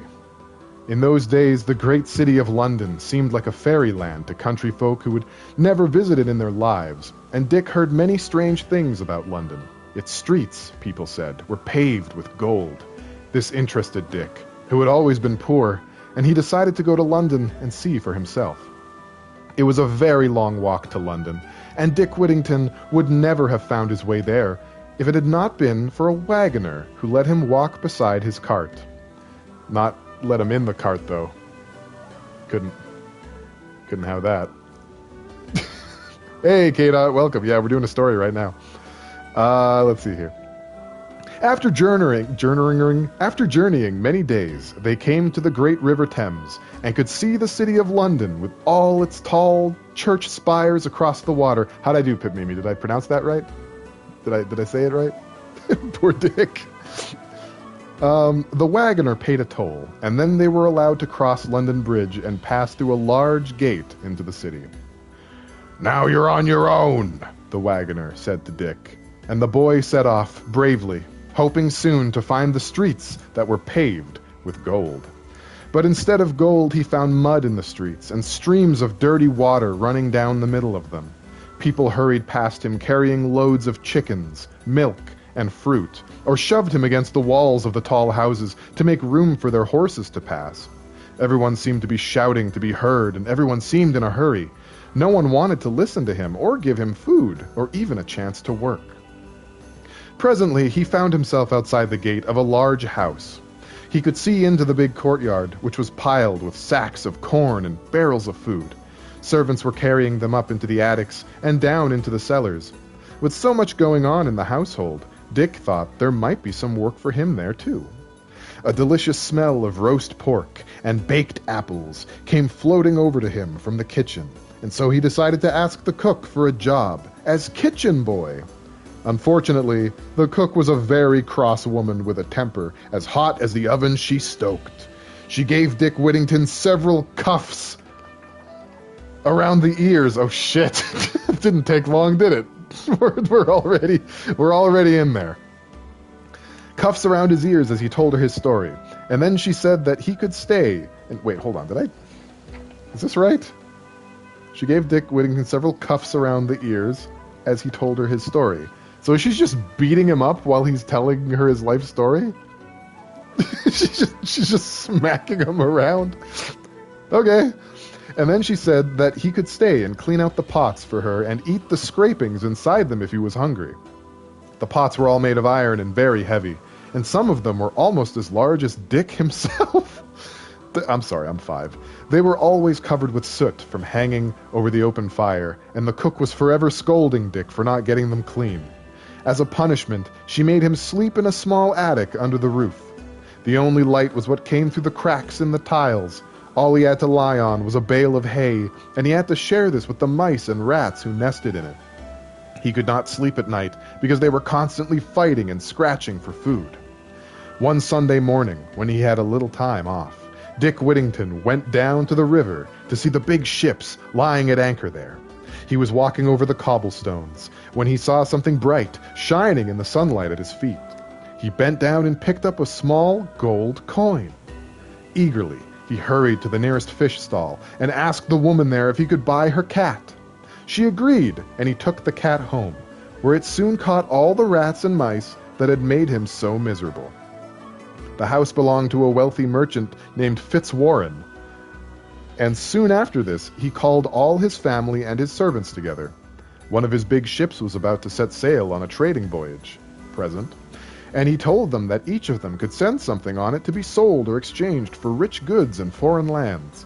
Everyone had something to send, save Dick Whittington, who owned nothing but his cat.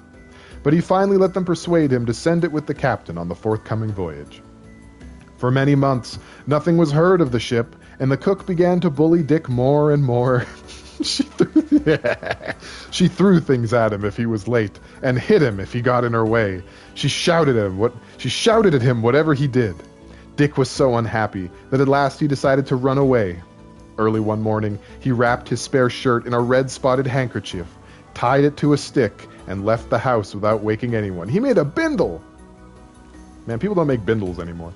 He had no idea which direction he should take, but when he had trudged the deserted streets for a while, he found himself at the top of Highgate Hill and sat down on a stone to have a last look at the city of London and consider what he should do next.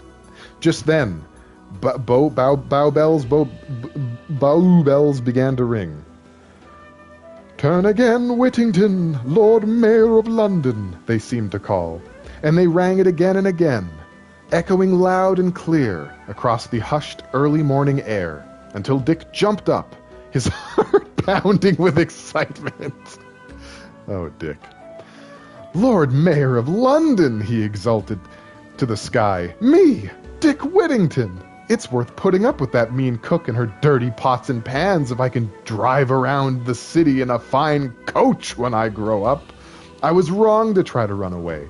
I must go back again right away. And so Dick Whittington hurried back to the merchant's house by the river and managed to creep into the kitchen before anyone had noticed his absence. Meanwhile, Mr. Fitzwarren's ship with the cat on board was having a rough voyage, and a long one.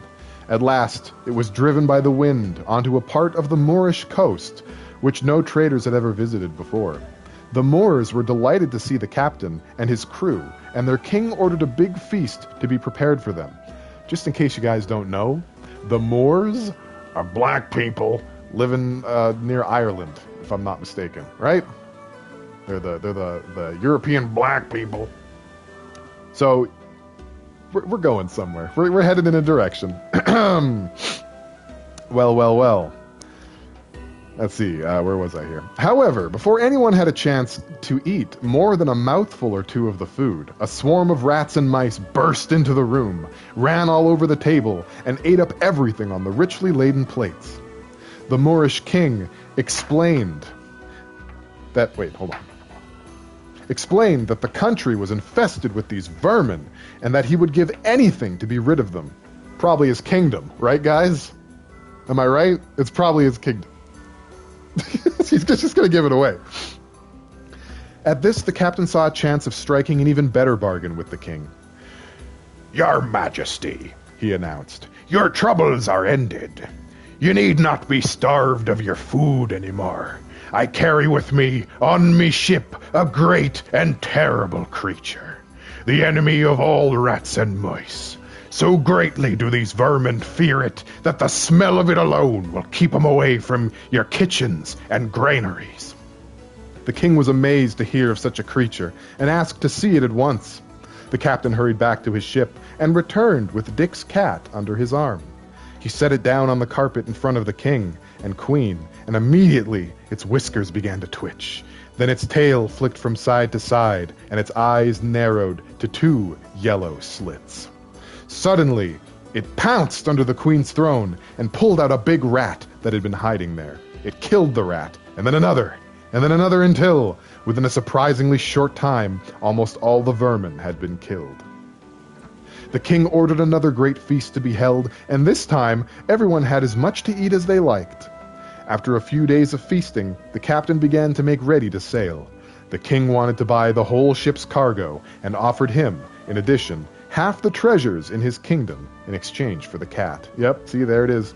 Instead of Dick's cat, however, the captain let him have 5 of her kittens, and the grateful king ordered his treasury be opened, and half its contents carried to the boat. Was it ever established that the cat was pregnant at any point? Anyone? Because, these people have never heard of a cat before, so there's not, another cat. Right? I don't know. Someone doesn't know what they're doing in this story. I pay attention, though. I'm very smart. Heavily loaded, the ship sailed away, and after many weeks it anchored safely in the River Thames, close to Mr. Fitzwarren's house. There was great excitement as the caskets and barrels full of jewels and gold, cloth, and spices the English people were never going to use, ever, were carried into his courtyard. Dick ran out to meet his cat, which was very pleased to see him, and kept rubbing its head against his legs. The captain told Mr. Fitzwarren the story of the cat and the rats at the end of it. And the rats. And at the end of it, the merchant said, "Why? Then half of his treasure is Dick's, and may God's blessing be on it. You're all to call him Master Whittington now, and the cook is to cook him the best dinner she can to celebrate his good fortune." From then on, Dick Whittington fortunes changed. Instead of being cuffed by the cook all day long, he began to read books and study maps and talk with wise people. He bought ships of his own and traveled around the world with them, always taking his cat wherever he went. He had grown into a handsome man, and there wasn't a girl in London who would not have been glad to marry him. But of all the girls Dick had seen, Mr. Fitzwarren's daughter, Alice, who had been a pretty little girl when he was still a kitchen boy, was the one he loved the best. So they married, and lived happily ever after, but Dick Whittington would never forget the poor, He gave money to hospitals and churches and to schools, and at length the king knighted him for his services. 3 times Sir Richard Whittington served as Lord Mayor of London, and you can see his name to this day in the city's records. The end. Sorry, Pimimi. I mean, look, you guys just like boil cabbages and shit. What happened to the spices you killed half the world for? What about those? Use some paprika. Alright, so, I think the moral of that story is, I mean, it's kind of the moral of all these stories, right? Suffer enough abuse and a king will give you half his shit. We snort them. The moral of the story, cats solve everything. This apple juice too spicy. Yeah, absolutely. They don't handle their cider in England, I'm sure. So that was delightful. I'm super jazzed that story like literally is in it's kind of pivotal to the good life. That's crazy. You hate cider? Well, I mean, I actually put my tongue in cider the first time earlier this year. Actually, it was in September that I had my first taste of some apple cider. You're gonna have to fight. You have to fight us all for the for the honor of England. It's hot apple cider time. I want hot apple cider. I hope you guys appreciate that horny joke I made in the middle of all that. Hope you appreciate it. Yeah, I'm very proud of myself. Okay, well that's definitely not a marlin. Oh, yeah, you're right. Sorry, I forgot about the missed chat. Sorry, guys. Hang on. I got so caught up in the moment. Okay. Thank you, Nikki. Hang on. Let's go through this. Jeez, thank you for reminding me. Golly. I'm such a mess sometimes. Okay, so K-Dot came in, right? That's about the time that I noticed. You had to go AFK, back just in time. Perfect. Dick Whittington is done for pantomimes at Christmas here? Really? That's interesting. Don't want Dick in my wagon. Poor Dick. I did say it right. Okay, very cool, very cool. Mud, I think he means shit. Okay, well, I mean, you know, maybe London's changed. Maybe they've upgraded from mud to shit in the last 50 years. It's like Sojiro in P5, no dudes in my car. Chicken's milk and fruit. It's deep. It's deep. It is. You can stay after I beat you up. I mean, I feel like that's not the best room and board ever, but, you know, the world is a diverse place. Screw you, tiny impoverished child, live in my cabinet. Okay, yeah, that's about the tenor of the story, for sure. I hear you have to do all your chores in exchange for dealing with poop on your face. Certainly in parts of Germany, but I'm not sure about England. You're not a parent, but you don't know what you do with children? Basically that. You hide them in closets, cabinets, and attics, and beat them if they make sounds. £1 for a cat? Is that what a gold coin is worth? One pound? Uh-oh. What's touching my back right now? Something's touching my back. What is that? Oh. Alright, don't worry about that, guys. Don't worry about it. Spend all my 1 gold on cats. I was kind of expecting him to buy a fish, right? But I guess, you know, he's a bit more of a lateral thinker than I am. The next cat is named Fitzwarren now. Oh, cool. We've got a continuity. But now I have to worry about that? Well, alright. I'll save you guys some channel points. Those were my pants. My pants were draped over the back of my chair, and they just fell on my back. I'm not wearing pants today. It's just my leggy boys under here. This is Dick bullying. I have a suitcase I don't need to make a bindle. Size isn't everything. Oh, Dick got erect. Dick is a masochist. That's how he got erect. This Dick likes to be beat up. H.P. Lovecraft is trembling in fear, his true nightmare. Is that what you're referring to, the cat? This cat is having an adventure. I mean, the story really is about the cat more than Dick. You know, it's just like that story with the wolf. The animal does all the heavy lifting. My cat hates strangers. They would not be impressed with her. Miss Moon doesn't kill the things she catches. She just yells at me to get them. She's trying to teach you how to hunt. And honestly, you've made a terrible cat so far. I'm sure. I'm assuming you haven't eaten any lizards or mice. H.P. Lovecraft fears the Moors. Oh, yeah, that'll do it. That's why he... You know, maybe he named his cat because of that story. You know what I mean? The Virgin Meowry. That's the cat suddenly having kittens immaculately. Dick Treasure. Girls love Dick. Yeah, all the girls in London love Dick, apparently. It was a different time. All because of a cat, yeah. And then, Pit Mimi saying that she snorts all the spices. Her whole country snorts the spices. And I think we're caught up now. I think we did it. Who are the Moors? I'm pretty sure the Moors were like black people living near yeah. What D said. I'm gonna make myself look like less of an idiot by deferring to D. You got it. But Iberia is like not too far from Ireland, right? Geographically. Like am I wrong? I think I might be. I don't know. It feels like it's relatively close to Ireland. I looked at the thing a while ago. My brain is mush. Let's catch some marlins. The Moors inspired the gross fish people from H.P. Lovecraft. I did know that, yeah. And then subsequently the gross fish people in Bloodborne. Iberia is Spain-esque? Okay. Maybe that's... I mean, it's all, like, it's down Italy way? Okay, then I guess I'm wrong. Pale Voyager fails geography again.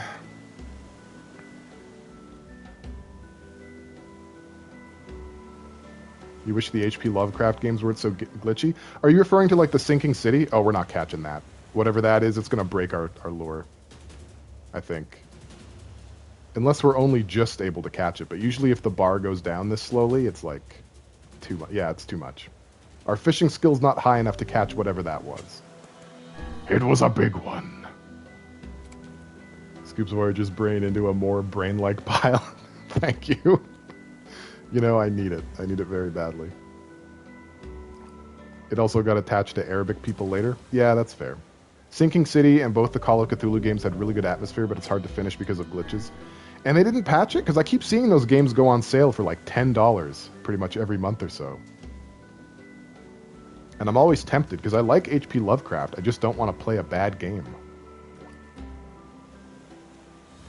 Okay, so do blue marlins exist, or am I just like, you know? We're going to try 5 more times. 5 more casts. And then if I don't catch the blue marlins, then I'm going to do at least one of them off stream, so I only have to catch one of them. You know what I mean? Then I can shorten the amount of time that I have to sit here doing this. You know, the first Call of Cthulhu game for PC has a cult following. Maybe there's a fan fix? Oh, maybe. My line should have broken by now. It's very weird that it's not breaking. But the bar is going down so slowly that, like, this can't be the actual fish. Can it? Like, at this pace, it's literally going to take a minute. Maybe even... Yeah, no, there it goes. It broke. Okay. Mandalore Gaming did a video on the Call of Cthulhu game. He probably says whether or not there's a fanfic. Yeah, link me that. I actually, Blazing Sun, wiggle the butt. I need more bait. What was I saying? I guess I'm just going to wiggle my butt. Blazing Sun linked me a Mandalore Gaming video of that Kingdom Under Fire action RTS game, and it actually looks pretty good. It looks pretty fire. I guess I only played the bad Kingdom Under Fire. It looks pretty good, and it pulls a berserk. It does like an eldritch horror halfway through, and I love games that do that. Very hip to it. Did a proper wiggle butt you feel accomplished? Yeah, I mean, you know, I like to accommodate. So I'm either just getting bullshit or impossible to catch fish. Alright, so this is cast number 3. We need more games that do a berserk. Yeah, I totally agree with you. Okay, well that one doesn't count. It doesn't. We need berserk more than ever now that Miura has passed. We need it. It is the salve. Okay. 2 more casts now, no matter what happens. I'm getting very annoyed with this. These gotta leave soon? That's true, you did say you had to do that. Jesus Christ, this is gonna be the worst. You'd give Rex, but you feel it's inherently a spoiler by pointing them out? Yeah, probably. You know what you should do? You should recommend them to me later. Like, way later, by the time I've forgotten this conversation. And don't give me any context. Okay. Hey there, Under the White Oak. Welcome to the stream. Fishing and a floating book. What a time. Yeah, well, we're done fishing for now. It's burned me, you know? I feel jilted by the blue marlins that I'm apparently supposed to be catching. Feh and harumph. I have far too much faith in your memory, good sir. Well, I mean, I guess we'll see how it shakes out, won't we? It'll be a surprise for both of us. Okay, what do I want to do now? Let's see. How are we looking on time here? All right, we're about an hour and a half in. So where's my boar? Okay, so we're gonna do the third leg of the DLC now. Baby Lapis used to harumph. She's a lady of culture, that's why. Harumphing is, you know, it's hard to explain to the typical layperson. Thank you for redeeming Sega, Pip Mimi. Little jolt of nostalgia for you. I think you're the only one who redeems the Sega, ever. Can I have my daily Sega? You know what? Let's give you another one. You get 2. There you go. That's for you. Absolutely lovely. Give us this, our daily Sega. I feel great today. No cough, no fever. Watch out, world, because Yona's coming out to play. Man, this game really is a product of its time. Going outside. Oh, we gotta comb the hair. Okay, well, let's do that. Let's comb the hair. What direction you want it to go in? It's not super floof, so it's not going to be as impressive as when it was down to my shoulders. But I'll do whatever you want. I'll do whatever you want me to do. Up? Okay, well, we'll try and get this spaghetti up in the air. We'll do a little bit of a pasta toss, you know. Become as Super Saiyan as I can. Okay, first I have to break through all the tangles. I'm very tangly today. You people who comb your hair on a regular basis? This is what I was talking about. I don't know how you do it. Okay, it's becoming like a bowl cut somehow. Up, you son of a bitch, up. Well, you know, I think it's okay. You comb your hair once a week? Under the White Oak does it with a brush. Bowl cuts are sexy in K-pop. Time to join a group? I will join a group. And as customary, when someone redeems the comb a hair, I keep it in said hair. We want that to be a little bit more visible, though, yeah? So let's try the other side. Yeah, there we go. That works. All right, let's resume. We're going to do the last leg of the DLC. We're going to save first, because I don't really know what happens when you game over. And I'm going to try and center myself a bit more, too. I'm all out of sorts here. Let me get my lumbar pillow right in my coccyx. And by that, I mean not my coccyx at all. And we're good. Voyager's hair makes me want to fuck with it, like try a mohawk, then a bunch of shitty braids, that just mess with it. Yeah, it's very pliable. And the longer it gets, the more malleable it becomes. It's pretty fun. Some of my favorites are when it was really long and people would ask me to comb it down in front of my head, like in front of my face, comb it forward, and then it would be impossible to see anything. Hilarious. Love to see it. We love that one.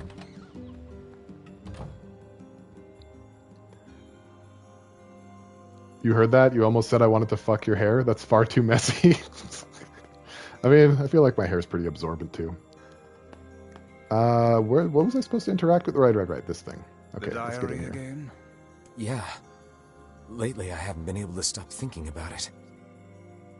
Not for some PoE peel? The world of the recycled vessel. Yeah, that is the name of the DLC. That's true, it is. Have I killed you guys? Are you okay? Is everyone all right? No. All right, D. I'll catch you later. Congrats to your kids, preemptively. So we did the first 2 doors here. Making fun of my fat fingers is problematic. What are you talking about? What does that mean?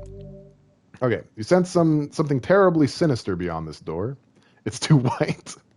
It may be difficult. I'm gonna have to drive home on the hour. You'll have to tell me what I miss. I'm just doing kill rooms now. It's just DLC. You're probably not gonna miss much.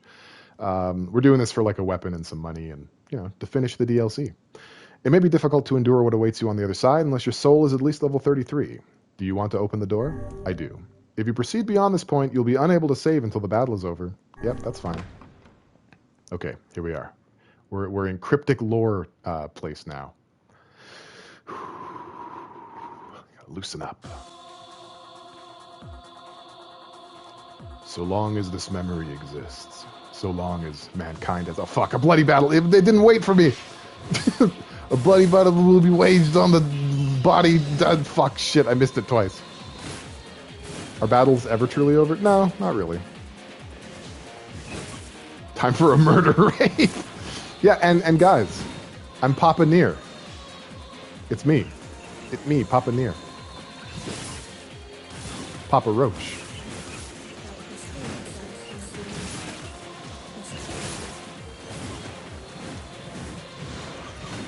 So this DLC is repeatable.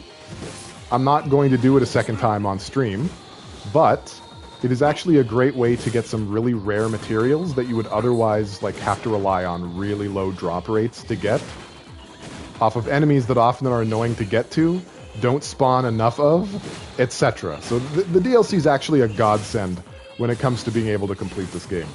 So I'm going to be here quite a bit after streams. Now that we're finishing the 3rd one on stream, I can come in whenever I want, and that'll help a lot. That'll help manage a lot of what we're trying to do here. Also, we want to stay healed. Top ourselves off here. So the DLC is 3 doors long. We've already done 2 doors a couple months ago. It was the last NieR stream before the hiatus. And that's where we unlocked the samurai outfit. We also unlocked a kabuki outfit,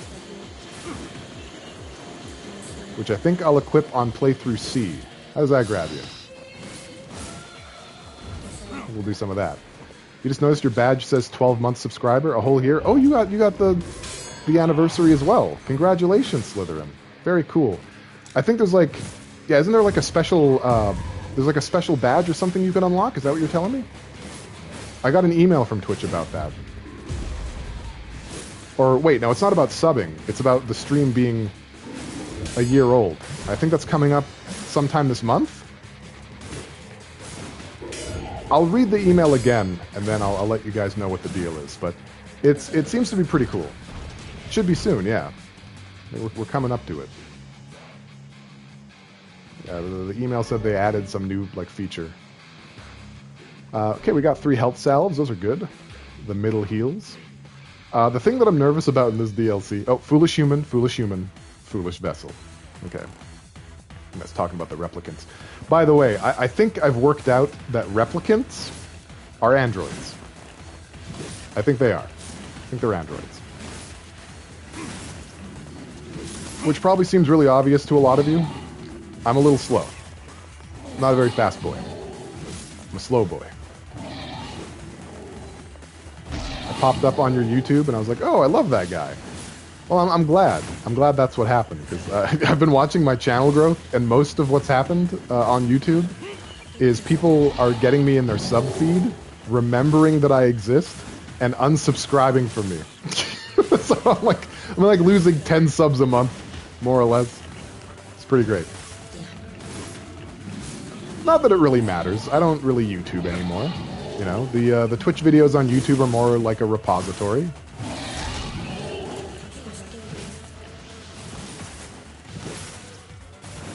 I can't see my health. Oh, it's bad. Okay. Let's use a health salve. Okay. Yeah, I gotta keep an eye on my health in here, because things actually do damage, unlike the main game. Things are actually keen to make me bleed out. In fact, I think the last boss of this DLC which isn't anything special, can kill me in like 1 or 2 hits. So, gotta watch out for that. You use them to catch up when you fall asleep? Oh, cool. Well, thank you. That's really nice to know. I'm really like, I have a lot of negative self-talk. So when I upload videos to YouTube, I'm like, no one's gonna watch these anyway. All is paid. All is sacrifice. You just watch the Twitch VODs? Well, thank you. The fact that you guys watch the VODs at all is kind of amazing. I really do appreciate that. Well, thank you very much. I'm humbled over here. Humbled Voyager, they call me.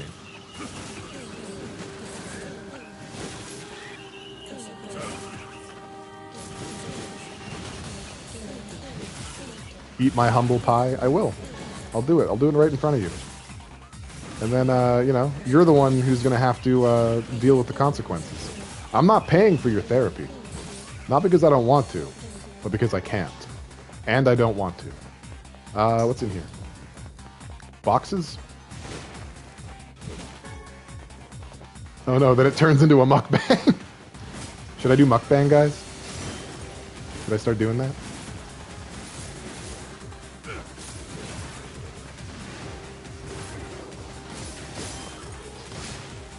No? No mukbang? You don't want me to turn into Nikocado Avocado? Get my OnlyFans up there? You know? You're fine with mukbang, but not mukbang ASMR? Yeah, mukbang ASMR. Why can't I ever say the acronym? It's pretty much the worst feeling to have in the human ear, I think. Like, I think that's a fact. It seems we have been shut in. It does seem that way, yeah. I don't know much, but I do know that. Oh, that was a waste. Would you rather have fart ASMR than mukbang ASMR? The mouth noises make me want to use my brain on a cheese grater. Farts are more simple, aren't they? You know? You get what you pay for with farts. ASMR feels like violations of my personal space. It does! It really does. Absolutely. There's a scene in the second live-action Ninja Turtles movie. You know, Secret of the Ooze.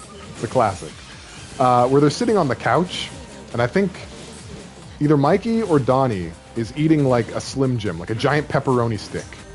And he's eating it really loudly in Raphael's ear. And Raph makes a comment about how annoying that is. And then the offending turtle proceeds to do it even louder, even closer to his ear. And that, the rage that comes out of that, is what ASMR is for me. It's pretty much a one-to-one experience for me. You know, and all the more people, I'd punch him in the face. And you'd be well within your rights to do so.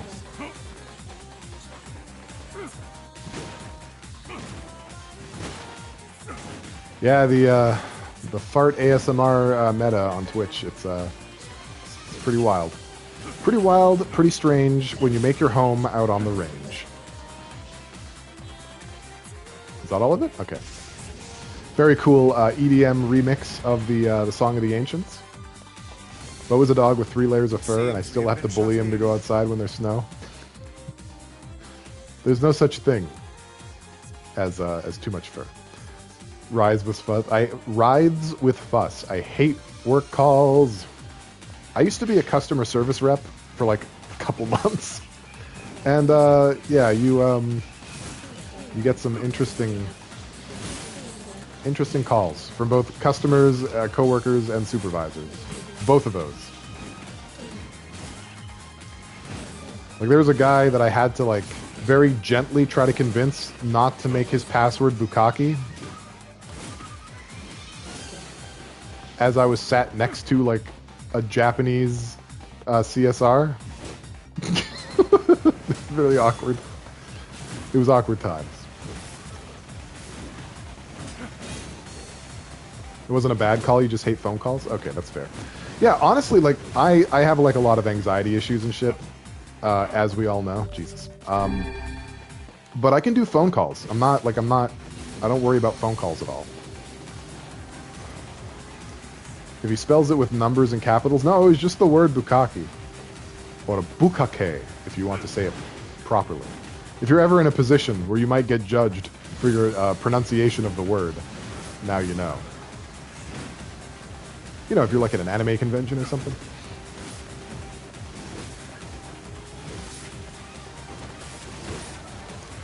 These enemies are my least favorite because they take forever to kill. Like, these are some Babylon's Fall ass enemies. I just don't see the point of it.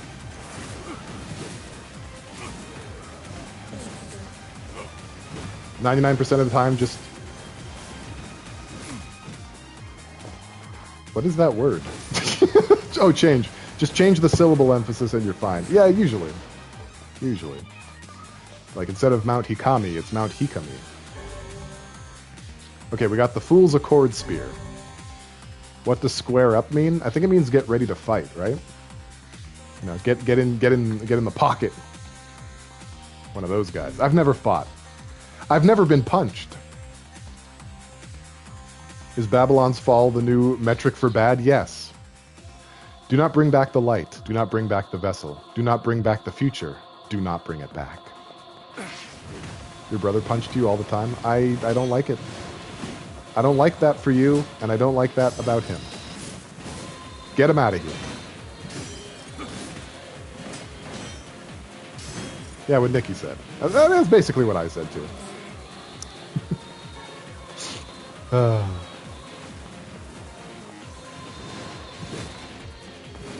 Where did you see it, Pit Mimi?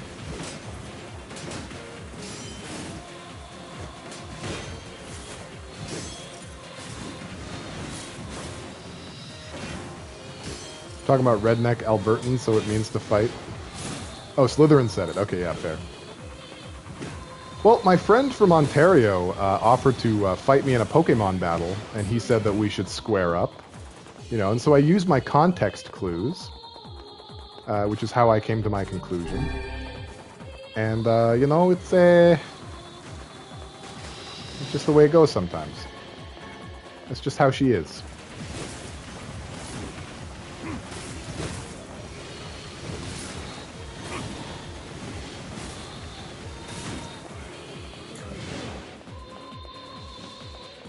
So this room's kind of annoying. You can't just progress through it. You have to kill everything. Never before done in a game. You know, it's... I don't know what Yoko Taro was thinking. To be honest, I never know what he's thinking. There was a lot of fighting at my Catholic school because apparently... Oh, hold on. Because apparently religion doesn't solve everything. Weird. I've never heard that before. Go figure. You just went for the specific etymological explanation? Well, la-di-da. I'm glad that you did. Glad that you did that. Otherwise, you just have me telling people that it means to fight and that the Moors come from Ireland. You know, we don't need that. We don't need that. Glad someone here is an intellectual. Yeah, not a fake one on TV like me. You know, we do appreciate it, Nikki. Yeah, we have middle schools. We call them junior high.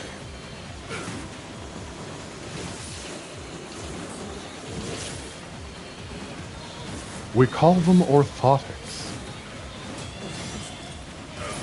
When it comes to language and communication, you're a fucking nerd. So am I, usually. but you guys have been testing me on some shit that I'm not really confident about. It's you know, maybe it's time for me to open a book.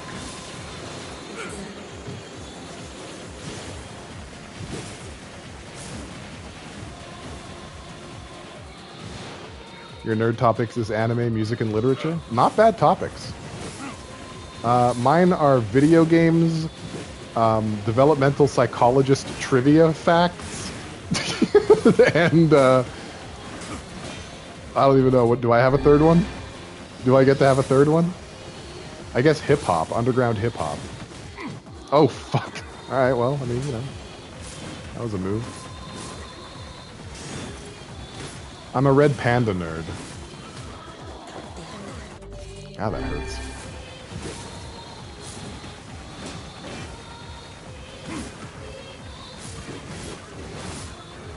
My brain is currently otherwise occupied. A lack of info recall is to be expected. You're so kind. You're so nice to me. What's the opposite of how dare you? I do appreciate it.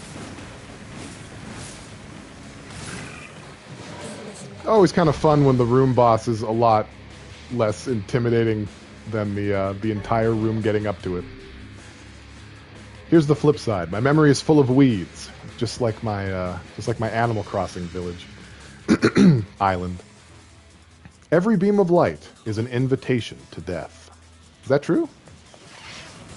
Anyone co-sign that? Beat the shit out of me with your affection hammer? Kinky.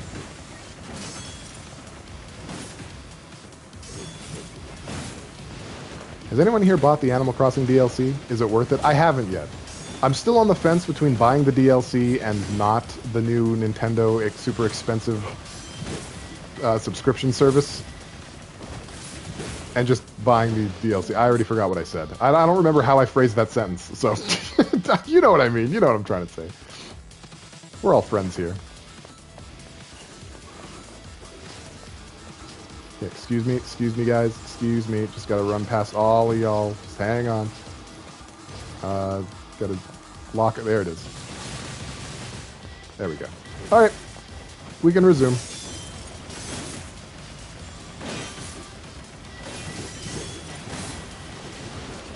You know, the combat system really shines when you've got a ton of enemies to swing on.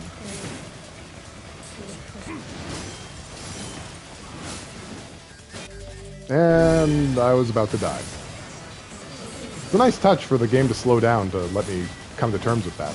Also playing Ninja Storm 4 is kicking up all the good nostalgia feels. The Ninja Storm series is probably the best thing to happen to Naruto. I mean that. The first Ninja Storm game was like... Do you ever have like one of those moments where like the exact game you've always wanted got made?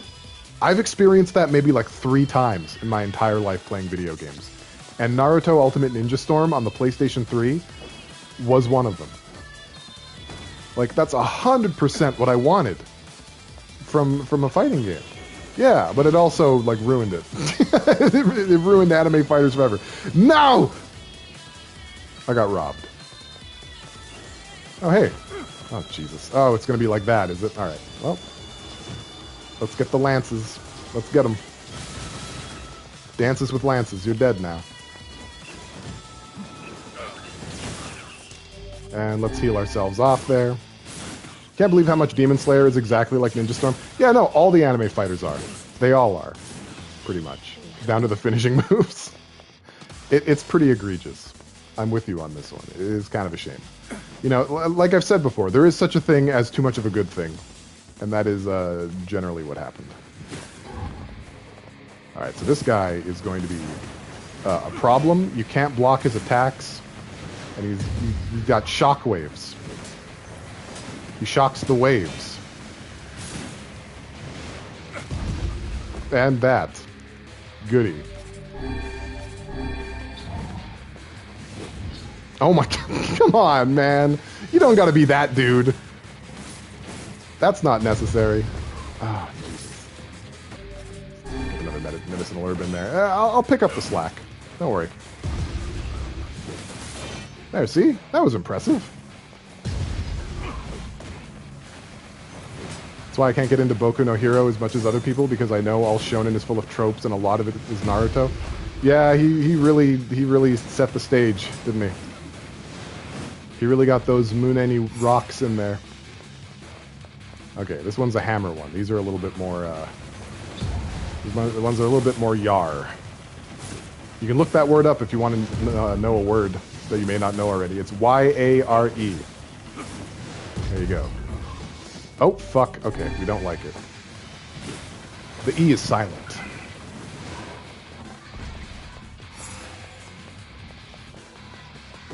Oh, fuck. I think that's the one. I think that's the one. That's the boss that's going to cause me a struggle. Yikes. Okay, can we lock on? We can. Alright, now that we're locked on, it's fairly easy to fight these ones.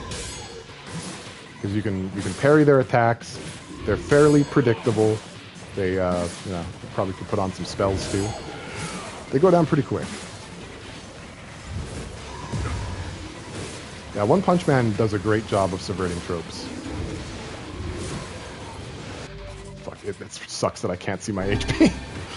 It's alright, we'll muddle through it.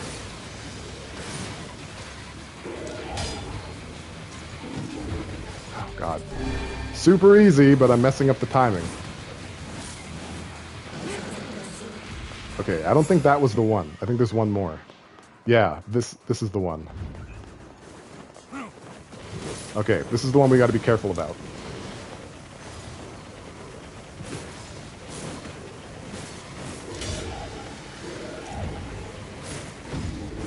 Yep. Oh my god. Okay. Focus. Focus, Tyrone. Focus. Can't block that one. Don't want to test it with the stomp. It's doing nothing but stomps. Stop the stomp.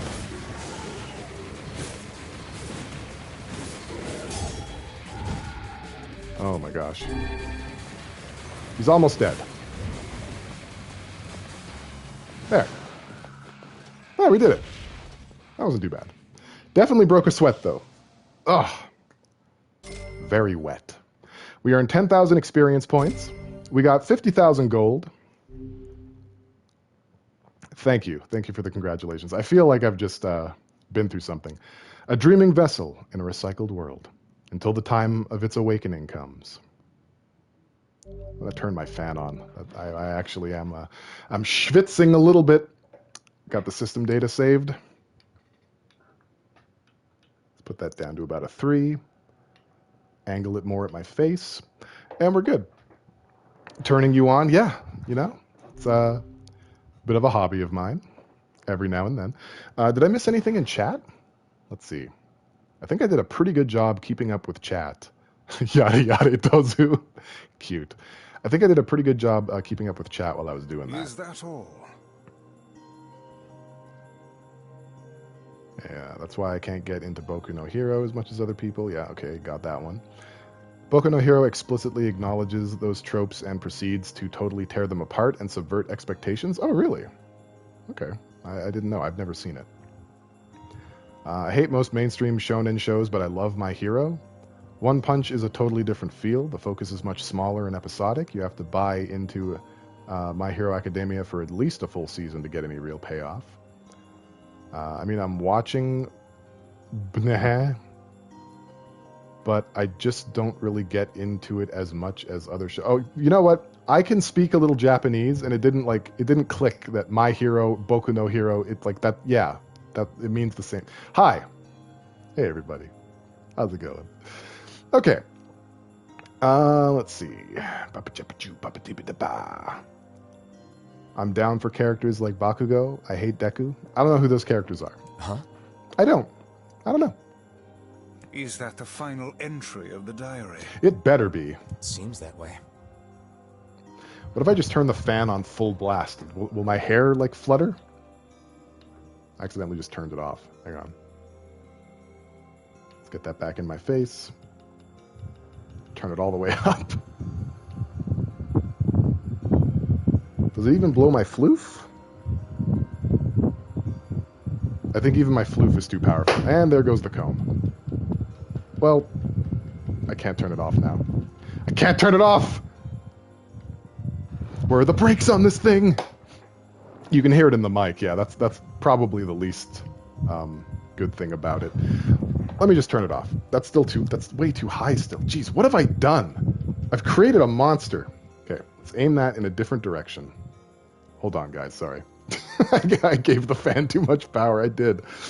Sorry, everyone. Sometimes science doesn't lead to good outcomes. All right, off to brave the worstest of traffic. Have a wonderful stream. Interesting. All right, well, see you soon. Drive safe. I'm very sorry, Pibmimi. Please forgive me. You figure anything out? I flew too close to the sun. I dug too deep. I fear not. Yeah, I'm not surprised. Okay, so with any luck, just even a little luck, we'll go to the Forest of Myth to deal with these children, and it won't force us to do the Forest of Myth story stuff, because I just don't want to right now. I don't have to explain myself, and I won't. Unless you really want me to.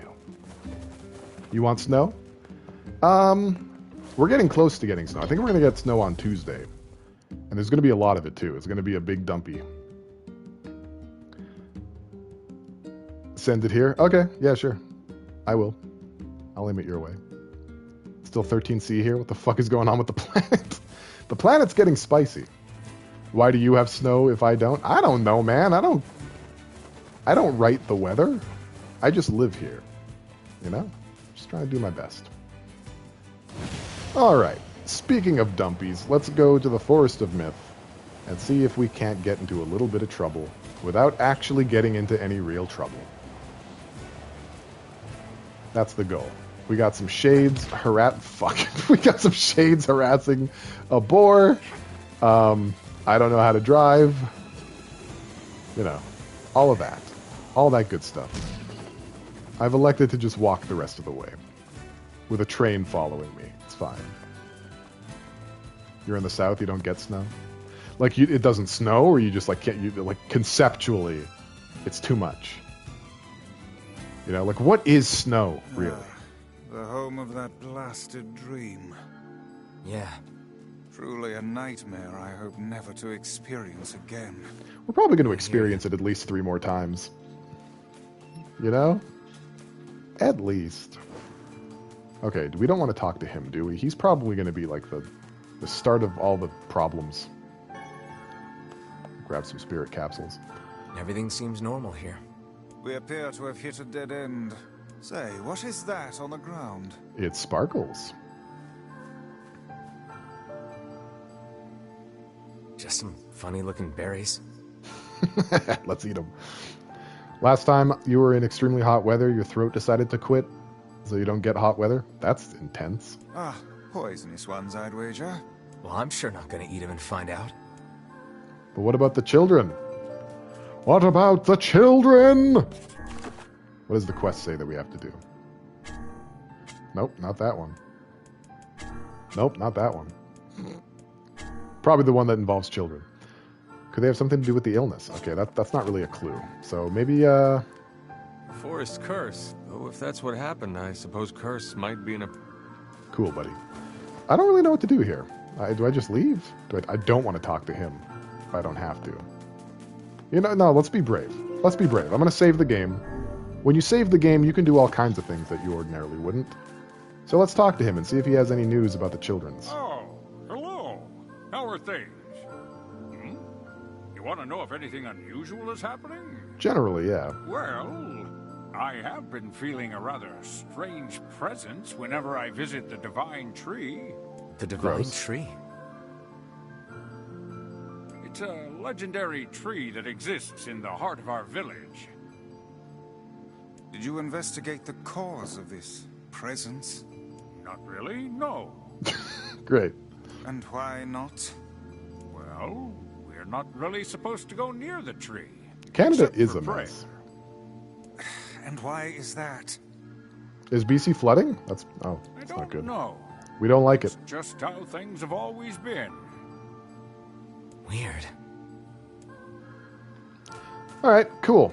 It didn't make us do it, so I'm just gonna leave.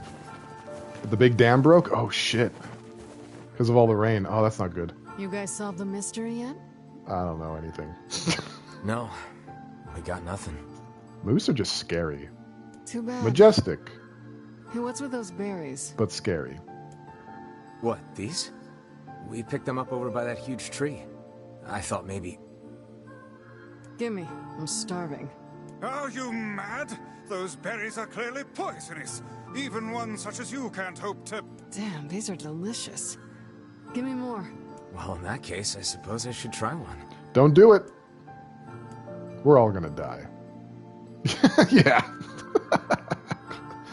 Kaine! There's a lot going on with Kaine. I think Vice was right about those berries. Feels like somebody stabbed me in the gut.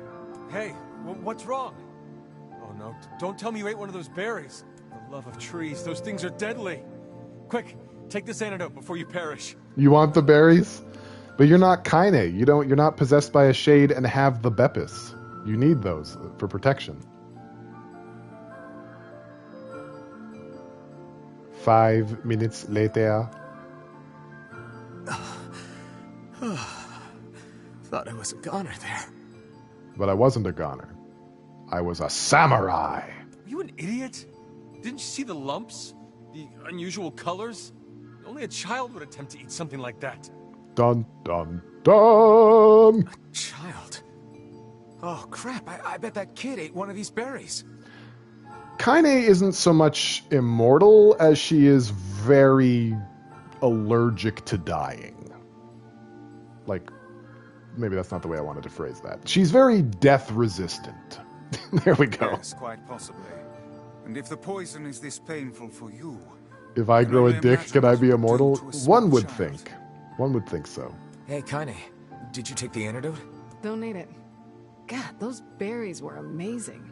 The truly amazing thing is that your stomach is fouler than your taste in clothing. Hey, I chose this outfit actually, and I think it's lovely. My new dick would store my extra blood. Yeah, that's what they're for. That's true. If you had genitals, I would so chop them off right now. Yeah, she would get rid of his blood-storing appendages. He would have so little blood.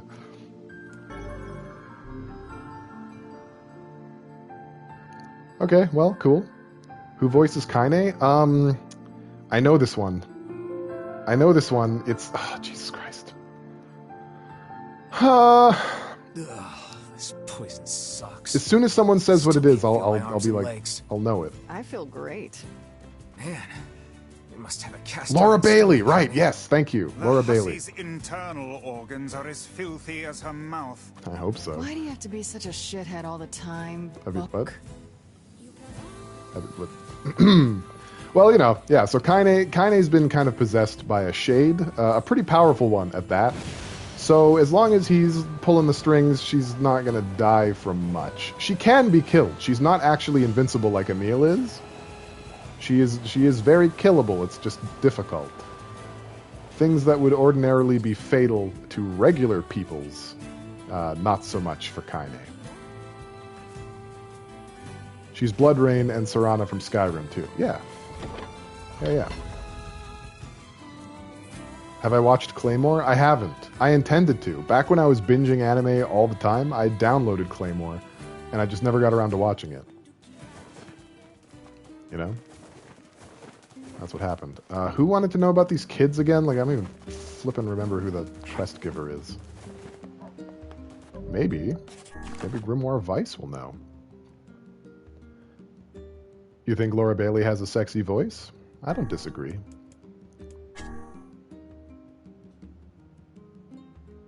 Bring the antidote to the client. Well, we know that the client is somewhere in the village, so I guess we'll just start there. Yeah, there's a thing here. There's a little pip. Ma'am, I think your child ate a poison berry. If you give him this antidote, he should recover. You want me to watch it? Okay. How long is it? Is it like 13? 26? Oh, thank you. I'll have him take it right away. 987? Glad to hear it. And perhaps remind him not to eat foodstuffs he finds on the ground. There we go. 10,000 gold. Oh, you said maybe we should watch it. Oh yeah, totally. Absolutely. Let's do that.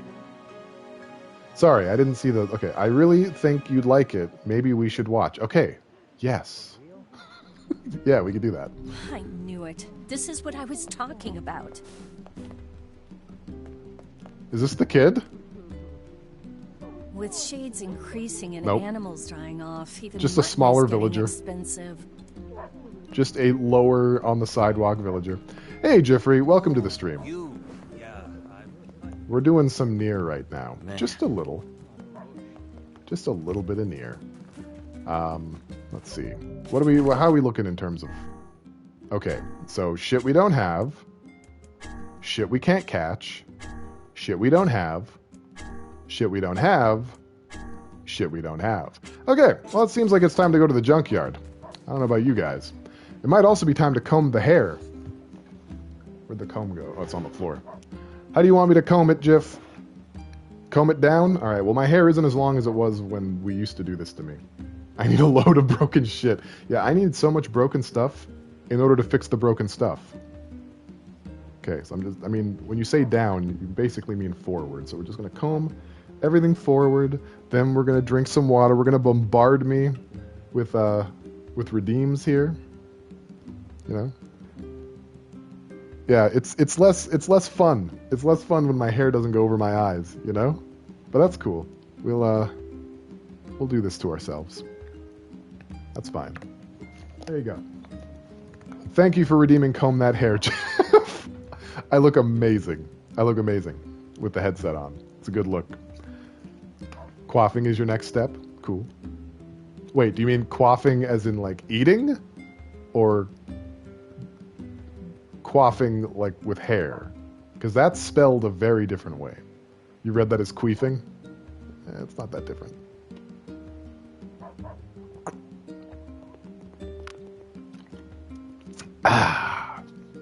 Thank you for the hydrate, Jeffrey. Thank you for redeeming control. Let's, queefing your hair. Well, I think, hold on, I'll type it out. And you can let me know if this is what you meant. There you go. Quaffing! One of those. Oh, God. Okay. When am I going to get a delinquent pompadour? Eventually. It's coming along. Isn't that a Pokemon? Coughing is a Pokemon, but that's spelled with a K. That one goes like this. See, I'm very good at words. Yeah, see, that one's the Pokemon.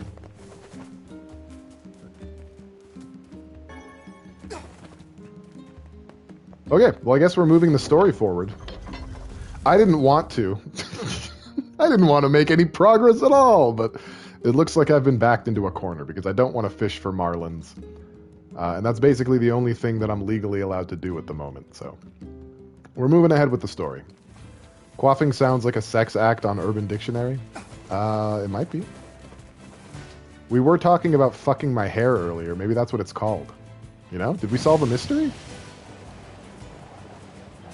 Did us, Scooby-Doo and the gang, get to the bottom of it? Okay, that's not even where I wanted to be. Will you take me back, please? There we go. Alright, cool. Let's try this again. Jesus Christ. You know, driving is hard. There's a reason I don't have a license.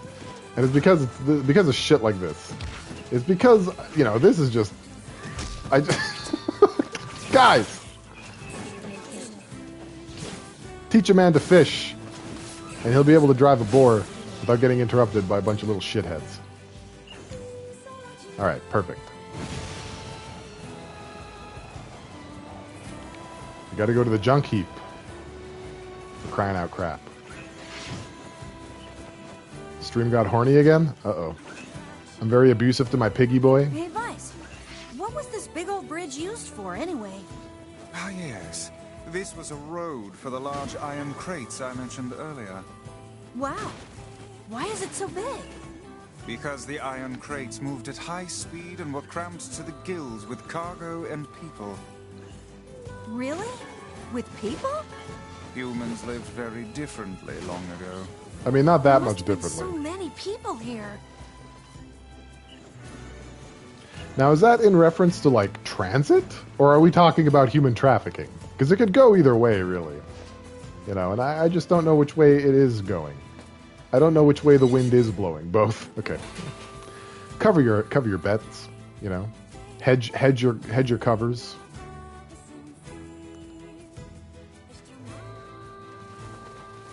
Alright, do we stop in at the Chungus shop? I guess we should. Hello? Is anyone home?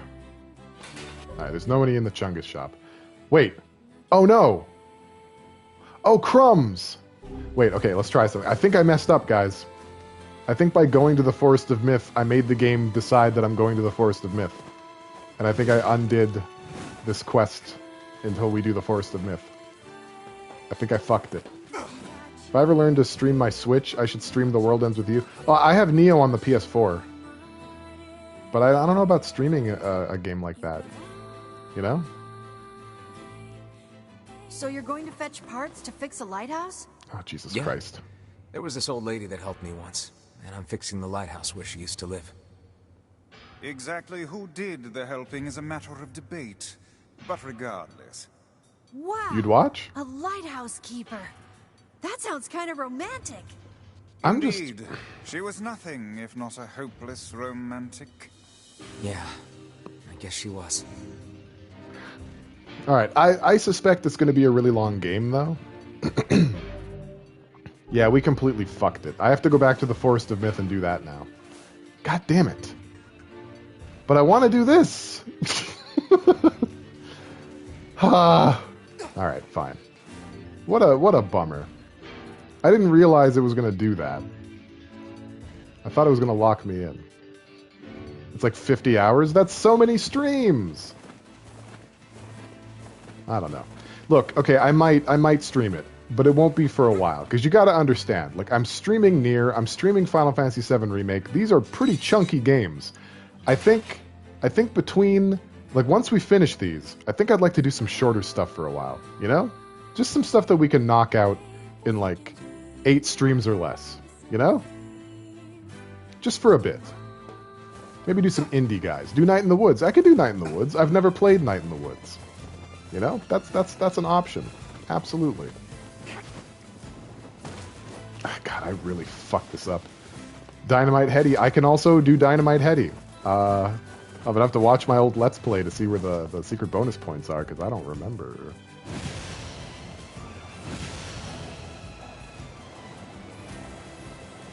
Yeah, but that's something, like, that happened to me when I was doing Let's Play as well. Is like, I'd get really excited about a game, like, yeah, I'm gonna do this game, and then, like, 50 videos later, I'm still doing it, and it's just like, God, I should have picked a shorter game. Like, Devil May Cry, I think, took like a full year to finish. You'll make a list of short indie boys you like? Yeah, please do. Also, you can consult the game list in the game suggestions channel. I've listed... It's a little out of date, but I've listed most of the games that I have available to stream now that I don't actually have to purchase. Right? We are the grass, the trees, the woods. All right, get ready for story time, guys. I was going to save this for another stream, but it looks like we're doing it now. Also, the game suggestion channel is a good place to suggest games. Also. Why do we seem to encounter nothing but odd people lately? You should talk, Weiss. As if Grimoire Weiss is capable of spouting such nonsense. Heaven forfend. Hang on. I don't think it's done. Is the dark entity that governs all memories. I'm pretty sure this didn't happen last time. Am I right, guys? I think this is new. May the words form themselves to your liking. This is one of the reasons why it kind of pains me that people who play NieR just get the first ending and think they're done. And then they don't keep playing. Because there's more. There's a lot more, actually. Does that mean it'll tell us what we want to know? That'd be nice. Okay, everyone, get comfortable. Black, pure darkness, painted over everything. I could do a Hat in Time. I could do that. I have both the DLCs, too. Words scattered here and there across the blackness. Kind words, difficult words, amorous words, all sparkling in the dark like jewels. Okay, we're just going to move me really quick. We're just going to give me a little metric shifty boy down to the bottom. Kind words, difficult words, amorous words, all sparkling in the dark like jewels. The words were few now, but time was shorter. Grabbing the words in desperation, the tree turned to the sky. Did I get quiet? What's going on here? Wah. Did I get quiet? No, I didn't get quiet. All right. This is wrong. No, I'll just go there. This is wrong, whispered the tree in the voice of wind through the leaves. This is not how it was supposed to go. The plan has failed. Once, long ago, the tree had remembered everything about the world. This was its task, its function, its purpose. It shivered with something approaching joy as it collected the memories of mankind. This was no accident. Emotions were as much a part of the tree as root and bark. Memories collected like dew on the thick green leaves of the tree. And once they had formed a web that spanned the entire world. Words collapsed into sunlight before passing through the leaves and into the pool of memory. From the pool, the words joined together to form colonies. The colonies united into whirlpools of light, and the light coalesced into stars. Each star was like a child of the tree, and it loved them all. Look at my memory. A child is here, brought low by disease. He is far too young to have suffered so. Thin beyond words, the boy's skin is a shade paler than the bleached sheets upon which he lies. His parents no longer visit him. Actually, I think we did read this. I don't remember anymore. For they cannot bear to watch him suffer. The doctor, pale Voyager. Nice, very nice. The doctors have long since surrendered his fate to the gods. The boy, too, has abandoned hope. Strange emotions, weariness, hatred swell within the dark recesses of his young heart. He tries to reject the black terror that germinates in his body, but no amount of effort or tears can drive the invader away. I believe this is talking about a child who has the black scrawl, which is a degenerative condition that affects replicants. He has long ceased to resent his parents and doctors. Once he did. But now his pain is so great, magic cancer, yes, that there is little room in his heart to think of others. Only one person brings the boy comfort, a healthy girl with tan skin and deep brown eyes. She's a beacon of brightness and light in the boy's world. Her very presence is a comfort to him. But he is unable to look upon her face.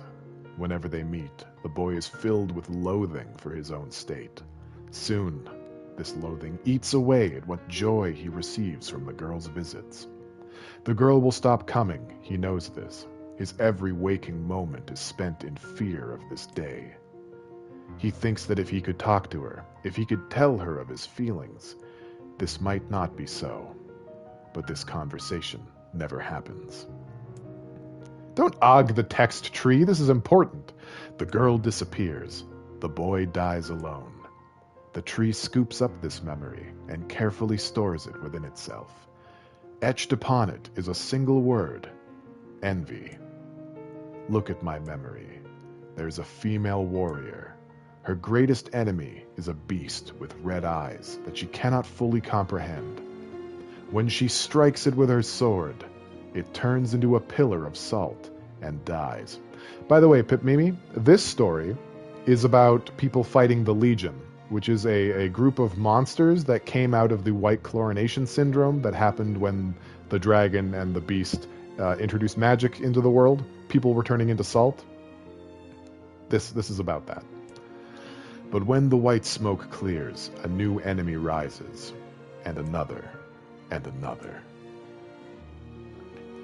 Magic salt zombies. Yeah, so basically, we mentioned earlier, Pip Mimi, if you'll recall, that there is a god in all of this. The Watchers are more like angels that serve the god, but the actual god exists, even though they're never mentioned in the actual games proper.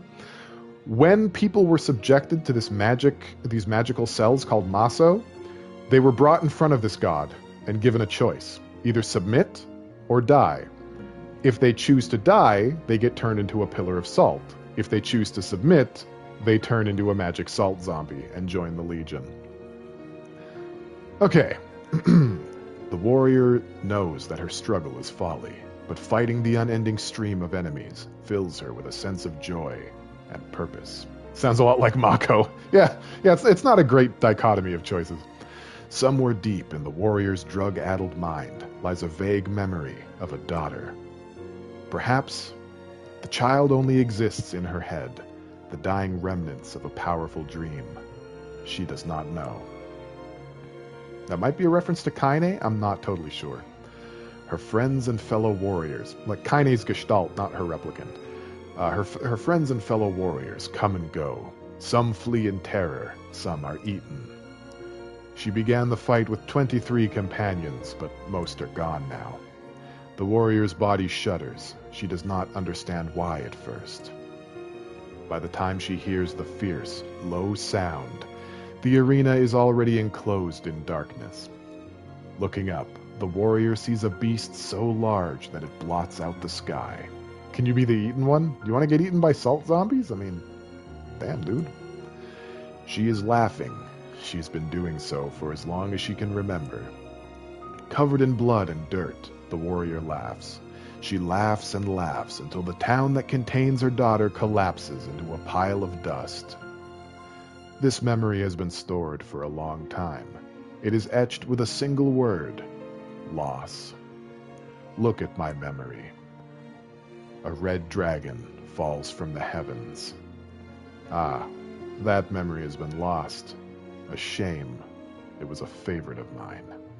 So that, of course, is also a reference to the dragon and the main character from Drakengard entering our world in 90s Tokyo, Japan. After many centuries of existence, the tree saw that its carefully labeled memories were beginning to dwindle. And fucking it up, yeah.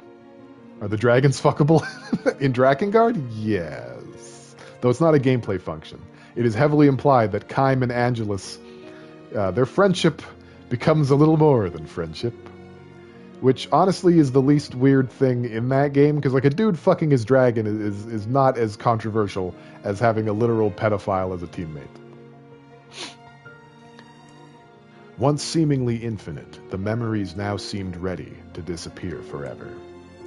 The tree did not feel sadness at this. Grief was an emotion beyond its comprehension. It did, however, have the distinct feeling that something was missing.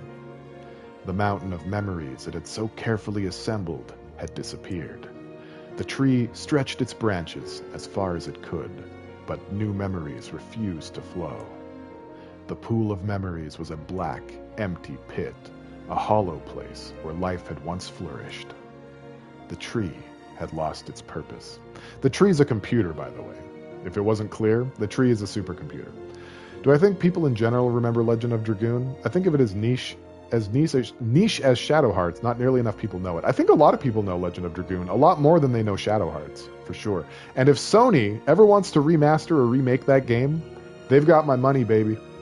They've got it. You can have my whole wallet, Daddy. I don't care. I'll buy that game. There was nothing to be done but sift through the few remaining memories littering the ground under its branches. This is why the tree was pleased when the young man and his companion entered the room. Well, this place is gloomy as hell.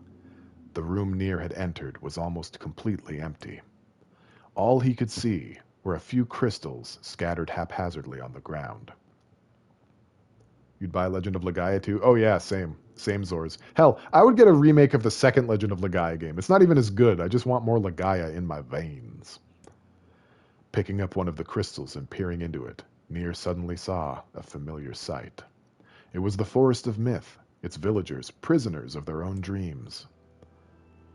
I apologize, the tree thought. That is all that remains. As NieR stared at the jewel, bewildered, a voice suddenly called out from the depths of his mind. The voice implored them to listen. It was an order. Following it was mandatory. Abruptly, the pair realized that they must listen. They must listen. Look there! A small shadowy presence appeared from beneath the floor. It appeared to be a shade. The shade grasped several jewels in its hand. More jewels tumbled out of its mouth like shards of broken teeth, sights and sounds tinkling from each one before vanishing forever. The creature was abusing the memories, treating the precious objects like a collection of cheap playroom toys. This shade appears to be consuming the memories. These things eat memories? The tree extended a branch toward NieR. Without a second thought, NieR brought his blade down on the shade, tearing its stomach wide. Jewels burst from the shade and poured across the chamber floor. Look, thought the tree. There is the conviction memory I had lost, and satisfaction, and many others as well. Yes, this is good. The tree opened its mouth and attempted to speak, but no sound emerged. A millennium of silence and solitude had caused the tree to forget certain things, but rather than be upset, it greeted the development with good cheer. Focusing all its power on the riddle of speech, the tree formed a kind of makeshift vocal cord and tried again. I implore... It spat out a glimmering green jewel. One more time. I implore you. There we are. What was the color of the lost envy? Do you guys remember? Were you guys paying attention to the story? Were you good little listeners this time? Ha! What was the color? You don't approve of your vocal cords getting... You don't approve of trees getting vocal cords. The answer's brown. The little girl's eyes were brown. It spoke. This shade has intelligence and emotion. Who cares? NieR brushed Vice's comment aside as his sword sliced through the shade's right arm. The shade extended its remaining arm to NieR. I must touch him. I must make contact. The moment its fingers brushed against NieR, the tree felt a warm sensation begin to burn. Something hot coursed through its fingers, up its arm, and out to its entire body. You must touch him. You gotta touch that duck butt, see what he uses for product. It was emotion, more than the entity had felt in centuries. The tree cried out in surprise and joy. 1,000 years alone, 1,000 years in quiet contemplation. The tree felt like it was going to break apart. For long centuries, the tree had been alone, its heart sealed with heavy chains. But no more. New, powerful emotions began to take hold, causing its heart to lighten. Entire bottles of hairspray. Ninja hairspray. This was more than the simple emotions it had been designed to feel. It was the beginnings of a soul. And the young man was the key. This was the promise made long ago. This was how it would be released. The tree's stomach began to throb in pain, a new and unpleasant sensation. Losing my voice. Let's just take a quick control here. Welcome back, D.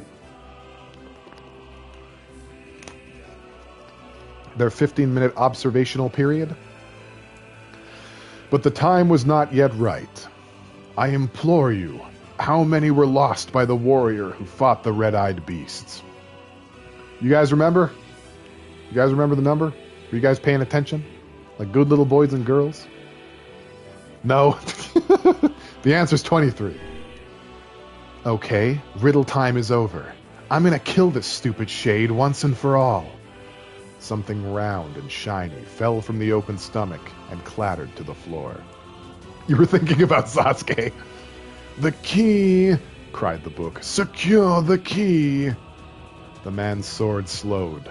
Time began to dilate around them, stretching and slowing. Time is essential. The next word must be heard.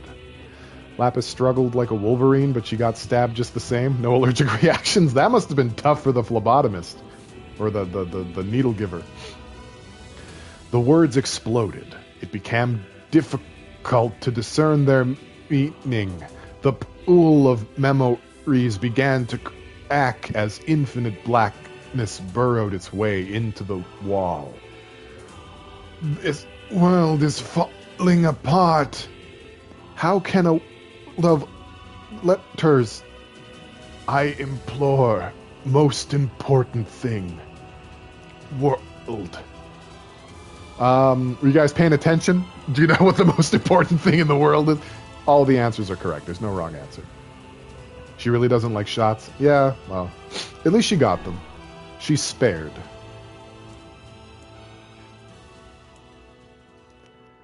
The light was complete. The memory disappeared. The first two questions actually do have a right answer. The last one's just like whatever. The tree's identity began to dissolve. As the letters slowly faded, NieR was drawn back to the real world, and the tree was satisfied.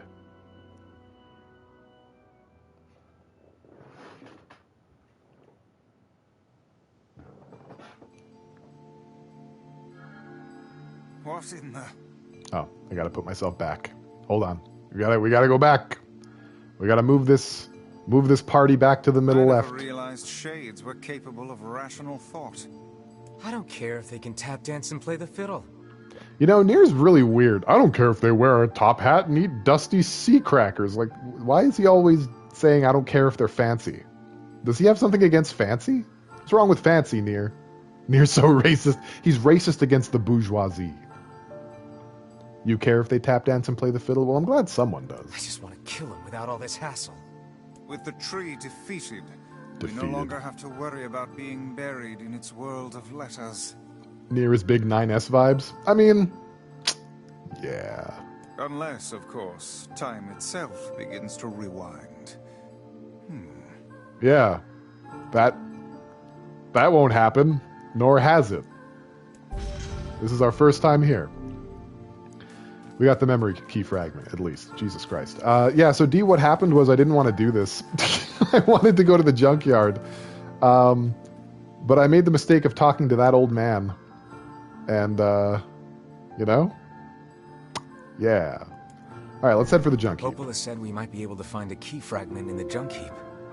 And since we came here, it changed what the main story quest was, so we had to do this first. Perhaps we can find a clue at Two Brothers' weaponry. It's called Two Brothers.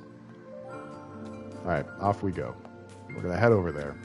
I don't think we're actually gonna be able to do much, which makes me sad, because I wanted to farm down there, but I guess I'm just gonna have to do that next time. After the next stream, I'll be able to farm in the junk heap. You really love 9S and 2B fan art, and that's literally all I know about NieR outside of this stream? Well, you're gonna learn more. You're gonna learn today. You're gonna see all of it. In all of its majestic glory. I'm a samurai. On the next Thursday tumbles. We do a tumble around here. That is for sure. But I think today's stream was pretty fun. You know, we got to know each other a bit better. We learned about the immortality properties of having a penis, and, you know, I think we grew as people.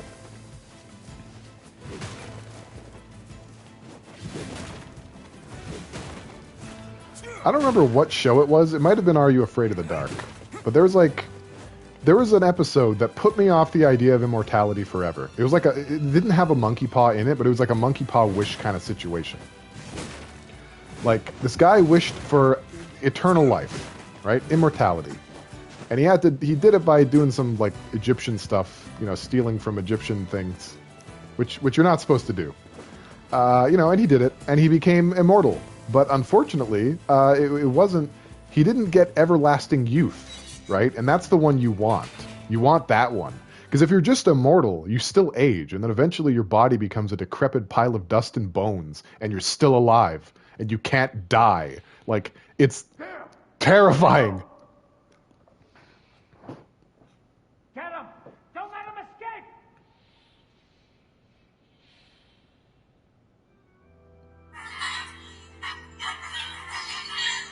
This is new. I see something over there!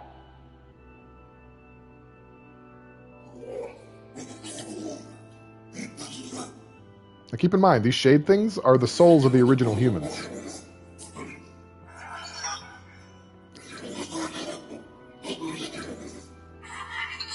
They got a bum deal. Things did not go according to plan.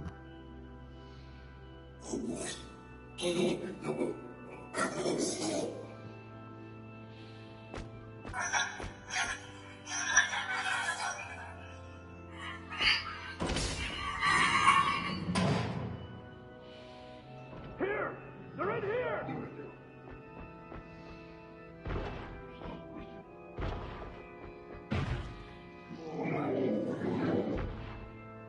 They sound like R2-D2?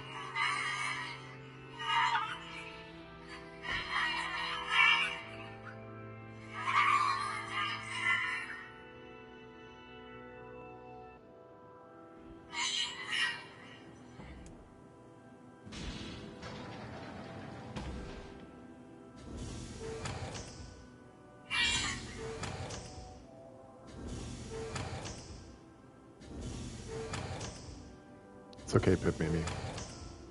I'm with you. Who are you? They have names because they were human. Military defense robot, P-33. You are an intruder. You must be eliminated. Error. There is something leaking from your eyes.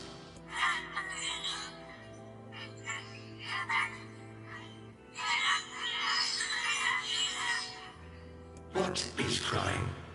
Who is Mom?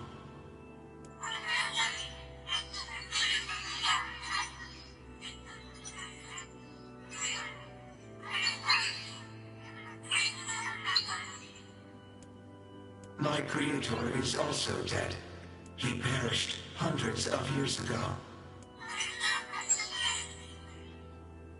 874 years, 10 months, 14 days, 4 hours, and 43 minutes. 44 minutes. I am incapable of being lonely, or missing others, or crying.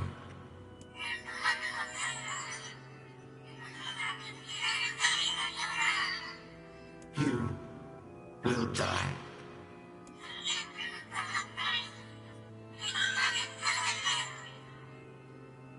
Why will they kill you?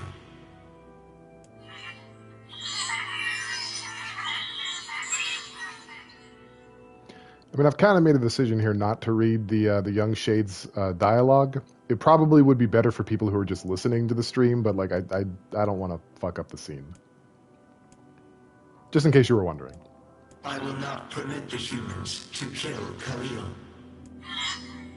Military defense robot P-33 will protect you. P-33 is charged with defending others. P-33 will defend Khalil.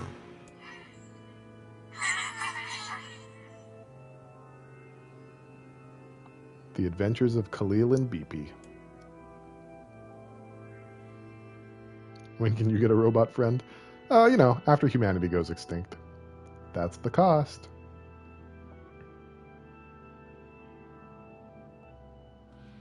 Man, there's gotta be tons of machinery here. Yeah, but I don't know how much we can actually use.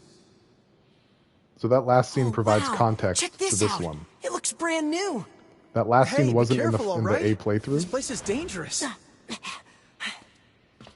I'll be fine. Oh no! Huh? Look out! Huh?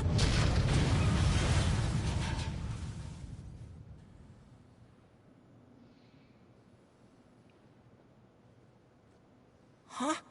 Huh?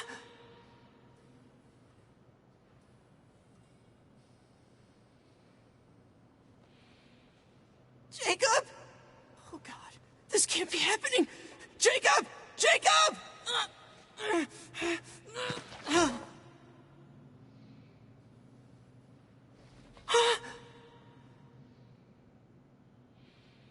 Cleanest crushing death ever.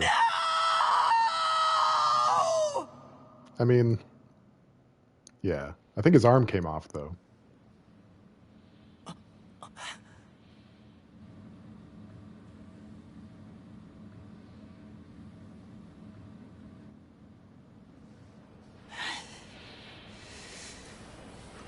Gave him a hand. You guys are the worst.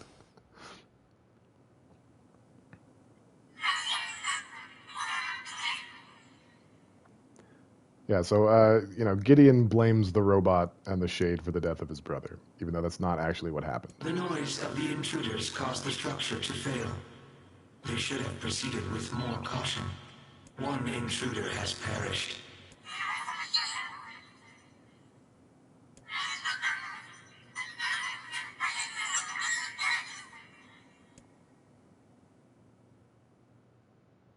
They're just sweet little cupcakes. That's all. Just a sweet little cupcake Shade and a sweet little cupcake Perhaps we should speak robot. to the brothers. They might know something about this. This is why we don't bring our young siblings into dangerous ruins. Well, how else are they going to learn? You know? That's the problem.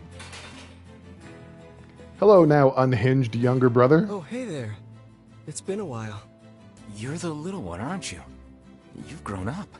How fares your brother? Your cupcake is actually sourdough? What does that mean? What are you trying to say with that? My brother's been dead for 4 years. Oh, I see. But NieR. Please forgive the question. His brother's been dead for 4 years. It doesn't really have the same punch. It's okay. I need to ask you something. What is it? You heard any rumors about shades around here? Not the little ones. I'm looking for one that's unusually big and powerful. No, I haven't heard about anything like that. But I haven't really been listening. All I want is to destroy robots. Just rip them up. Yeah, we all have our hobbies. Okay. NieR's just actually looking for sunglasses. Never mind then. See you later. Wait! Yes? I recently got my hands on a weapon. A very powerful weapon. Yeah, he's got a prosthetic arm. He hates his arm. I thought you might get some use out of it. Okay, we got the Iron Will again. So we already have this weapon? See? Playthrough B. 10 extra hours of gameplay to get, don't we already have this weapon? The lore. The lore, you guys. These things happen the second time around. Yeah, we get fourth wall breaks, baby. This sword has seen better days. Bet he whacks it with the arm he hates. I was thinking the same thing, I just wasn't going to say it. Yeah, it's pretty beat up. I mean, there's potential, but it's fairly powerless right now. Can you repair it? I can repair anything with the proper materials. If you'll fix it, I'll get the parts. I'm so glad I decided not to throw this out. I'm gonna need some memory alloy. Everyone wants memory alloy all the flippin' time for me. I'm not made of memory alloy. I barely have memory actual. Only the real big enemies on the second basement level. I need broken them, motors. So watch yourself. Also, here's the passcode to get down there. Use it on the elevator. You got it. Alright, we got the B2 passcode. I'm gonna need some. Only the real. You got it. But what can I help you with? Right. So this is normally where we'd be able to like upgrade our weapons. That's where we're gonna have to be to do it. Did I need broken lenses? I could just buy them, right? I'm like, I'm absolutely stacked in cash, but we'll wait. We'll wait for now. Come back soon. Robot hands equals chafing in your head? Probably. But if you lube those babies up, it's probably a smoother ride, you know what I mean? You know what I'm saying, homie? You feel me? Okay. Let's save our game. I don't actually get to do any of my grinding afterwards because the forest got in the way. You can get an attachment. Oh, my spine! Alright, so, let's see here. Yeah, that seems about right. We did it. We actually did a full 3-hour stream of NieR. Hot potato. I'm proud of us.